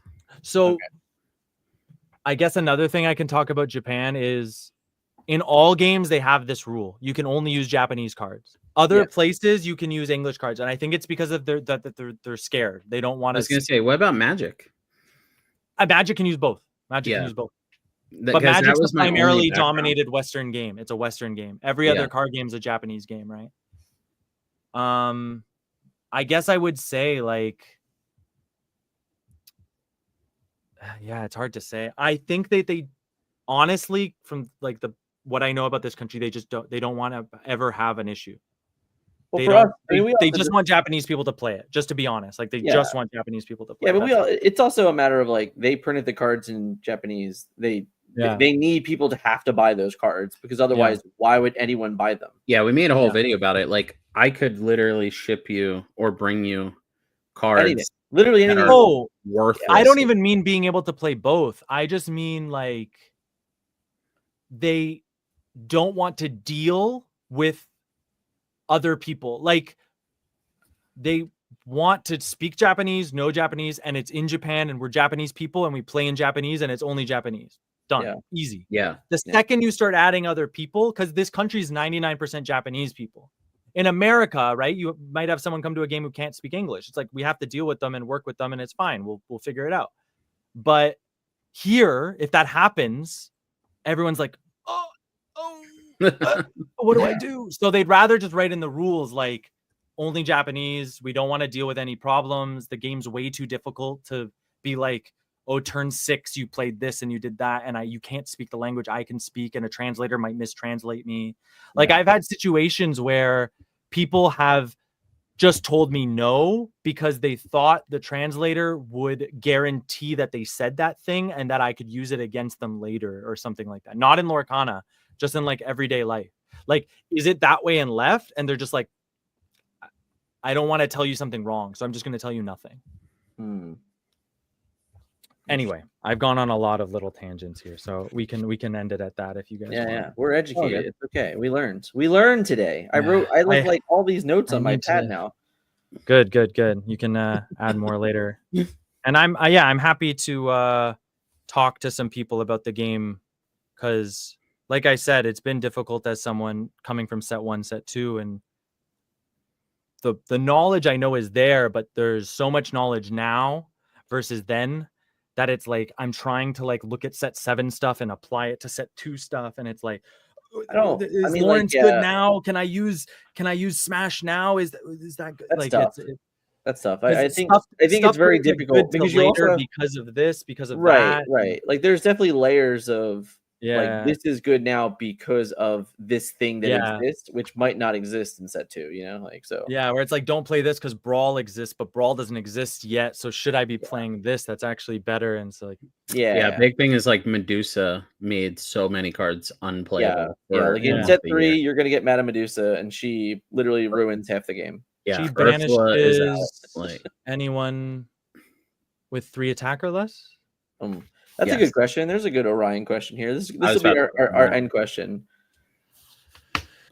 What is the most common way to determine who goes first in a game? Dice or rock, paper, scissors or something else? Janken, rock, paper, scissors is king, but some people do dice. You usually ask. Yeah, I was going to say. Would you like to do Janken or roll dice? If you roll dice, you roll 2 dice. I'm just gonna pick up 2 dice when I sit down at the table. Yeah, you can literally do this. They know what this means. Okay, means I'm gonna punch you if you beat me. No, but if you pick up dice, that was another thing I was gonna put in my video was like how to start the game, because this is probably the most talking you have to do, right? You have to talk to them to figure out who goes first, who goes second, Senko, Koko, stuff like that. Has there ever been a meta where going second was good? No. I played a game and a guy went second on purpose. Yeah, no, he made the wrong decision. And he was blue steel. No. He's ramping late? No. Never, ever? Not one deck has ever... The win rate on the play for this game is like statistically higher than any other game to date. Have you guys thought about if there's any way that they could change that in the future if it's so dramatically higher? I'm just very happy to accept it. Like I want to play. There's always ways and mechanics you can use, but it just is what it is. In America, I think that like so we have 2 game format. So we have 2 best of 1s. And one person goes first one game, one person goes first the next game no matter what. And most of us hate it. I would much rather lose the dice roll every round and do best 2 out of 3 and feel like I could possibly be better than my opponent and win because of that. Like no matter what, someone goes first every time. Like you both go first, one after another. In two-game format, yeah. Yeah. Even if you I see won what you're game one, saying. Yeah, you like can- if I yeah, go That's ahead. a bit annoying. Yeah. you can win game one, and then your opponent Because you could doesn't win. get to go first. He could win on the draw, and then he guarantees Yes. wins on the play. Yeah. Okay. Yeah. You could get lucky, So- win on the draw. Then it's like, okay, well now I have to go on the loss. Yeah. I would much Oh. rather like just roll the dice play both best times. two out of three, and especially when we were playing in Star City games, like the event that you looked up. Yeah. On it, we were so much better than most of the people going. It didn't matter. Like we were just winning on the play and the draw. I Until will you ran say, into someone just so as many good as people are you. good at this game because of. I feel like that's maybe the difference with set 1, set 2 out here. So many people are already good because they have experience in Yu-Gi-Oh, Pokemon, Magic as a core Japanese trait of people who like card games here. Like card games are a huge industry here that there's just like the first day I went to go play, there was a guy in a blazer with Hareruya Magic sleeves. I know like, Hareruya. He knew like he had magic stuff. He had little abacus thing. I don't know what he was doing. He had a timer, and he's just like, and I'm like, this guy's gonna destroy me. But it was fun. He's become one of our friends now too, and it's just honestly, one of the things a lot of people say about Japan is it's difficult to make friends in this country as a foreigner, and I found that playing card games here has genuinely introduced me to people in the like for the first time in like 3 years of living here. That is just like it's something that beyond language you can like talk to people, meet them every week, chill with them, get food with them. It's been really fun. Yeah, I mean, you know, me and Dan were childhood best friends, but then we lost connection for like 20 years, and card games brought us back together. So, someone in the chat said, "What colors were they playing?" They were playing Ruby Amethyst. They were playing a full Maleficent.